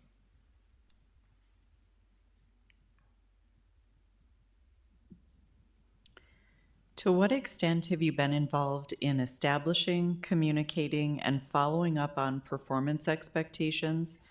How did you align performance expectations with organizational goals? And please be specific in your examples. Again, in ASME, when I was in admin, we redid our evaluation process. So what we came up with, overall, the evaluation, there were a few items that were non-negotiable. They were kind of set in stone that would support the vision of the city, and the police department. But then there were items in the evaluation which the officer and their direct report would put in at the beginning of the year. They would basically come up with measurable items that would be in there, whether it was for most of the time, one of them had to do with their development, what their career goals were, how we could develop them, and then the things that were specific to their beat or their work area. So we completely caused some waves with the city because we wanted to create our own to make it work for the police department instead of just a generic overall evaluation. So this worked out really good, and by getting the buy-in from the officer, making it clear at every year, hey, you actually helped develop some of the things you're going to be judged on. It makes them accountable for that throughout the whole year. So personalizing evaluations as much as you can actually pays off and allows them to, focus on their work area as well as their development. Thank you. That was the last interview question that we have for you. Are there follow-up questions from the committee? Can you talk a little bit about accreditation at your current place, and also what your opinions are of it? Yes, so, I'm with Axon now, so we don't have, but at Newport News, we're one of the oldest accredited agencies. So the way accreditation works, there are set standards that were created. CALEA was actually started with Noble, IECP, and one other. Those organizations come together, and they set standards that they felt were very important to keep an agency out of trouble. Matter of fact, there has never been an agency put under a consent decree that had accreditation. So I personally would not want to work for an agency that wasn't accredited, and that would be one of the things that we would look at here. I'd bring that to the table, see if that works here. So the way it works, these standards are in place, you have to meet the standards, and you have to prove that you're doing them. So throughout the year, you have to prove that you're not doing racially motivated enforcement. So you have to go out, pull your stats, put them in a file. Now it's all electronic, but it used to be fill in manila envelopes. But put it in an electronic file to prove, that your enforcement is above board, that you're hiring, or you have to show all your percentages of race, sex, that you're hiring, promoting, all that. And then every 3 years, outside assessors, which have been trained, other law enforcement professionals will come in and go through your agency top to bottom. They're checking those files, they're checking your policies, but more importantly, they're interviewing officers, civilians, to make sure you're doing what you said, what you put in those files. Being an assessor, And it works both ways, because being as an assessor, I did probably a lead assessor on probably almost a dozen agencies in Canada and across the country. You see what's working really well and what may not work, and you bring those ideas back, so it actually grows your agency. So not only are you held accountable, but if you're actually participating in it, you go out. The drawback is it's cumbersome. There's like 300, the minimum standards are like 368, so it takes a lot of work to stay on top of that. An agency this size, you would need one person pretty much doing that full time, but the payoff is you're opening yourselves up to outside. That really goes a long way with the trust with the community, because you're saying, hey, we're bringing these people in, they have access to everything. They go through your internal affairs files, through all your finances. Everything is open. You can't deny anything to them. So in the long run, it pays off. It's cumbersome, it's expensive, but it really holds you to national best practices.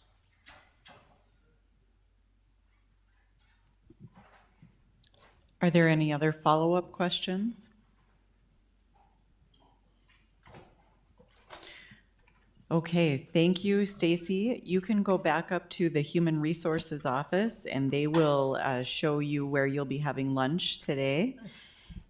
And for the committee, we are done a little bit early, but I believe our lunches either are or will be ready soon on a table out in the atrium behind the reception desk. We will have a slightly longer lunch than planned. If you can plan to be kind of back near your chairs by about 12:40, we'll begin the next presentation at 12:45.